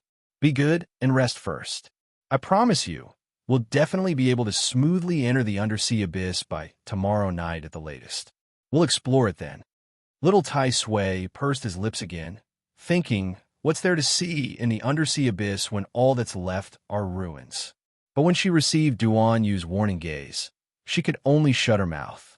That night, Arbor didn't enter the star domain to rest. Instead, he crawled into his sleeping bag in the spirit artifact cabin and tossed and turned all night. At noon the next day, after eating a tasteless lunch, Duan Yu indeed brought Xiaoi and the others upstairs. Jojo, Arbor's eyes lit up. Can we go now? Duan Yu nodded. Come. Arbor turned around and patted Little Monkey's and Mo's heads. Little Monkey, you stay up there with your sister and Little Monk. I'll go down and see what's going on. The little monkey nodded obediently. Mo and the little monk nodded as well. Benefactress, you should put on a few more defensive shells. That way you'll be safer. This little monk can rest assured that you can go down. Arbor, this little fatty monk was so small, but his words were so eloquent. Arbor expressionlessly waved his hand at the little monk. The little monk also quickly waved his small paws and blinked his large, watery eyes as he watched Arbor go down. He prattled, Benefactress, come back quickly. This little monk will wait for you. Duan Yu, why was this little fatty monk so asking for a beating? The two of them jumped into the undersea abyss one after the other. Arbor instantly felt his vision darken. Soon, their surroundings lit up again. Duan Yu stuffed an illumination pearl into her hand and pulled her along, sliding down the undersea abyss at lightning speed. You're tuning in to the Romance Rendezvous YouTube channel. We're so grateful for your support, and don't forget to subscribe to join us on this incredible journey through captivating stories. Your generosity through donations truly makes a world of difference, as it's the primary source of revenue that allows me to expand and enhance this channel for you. Thank you from the bottom of my heart for being a part of this adventure.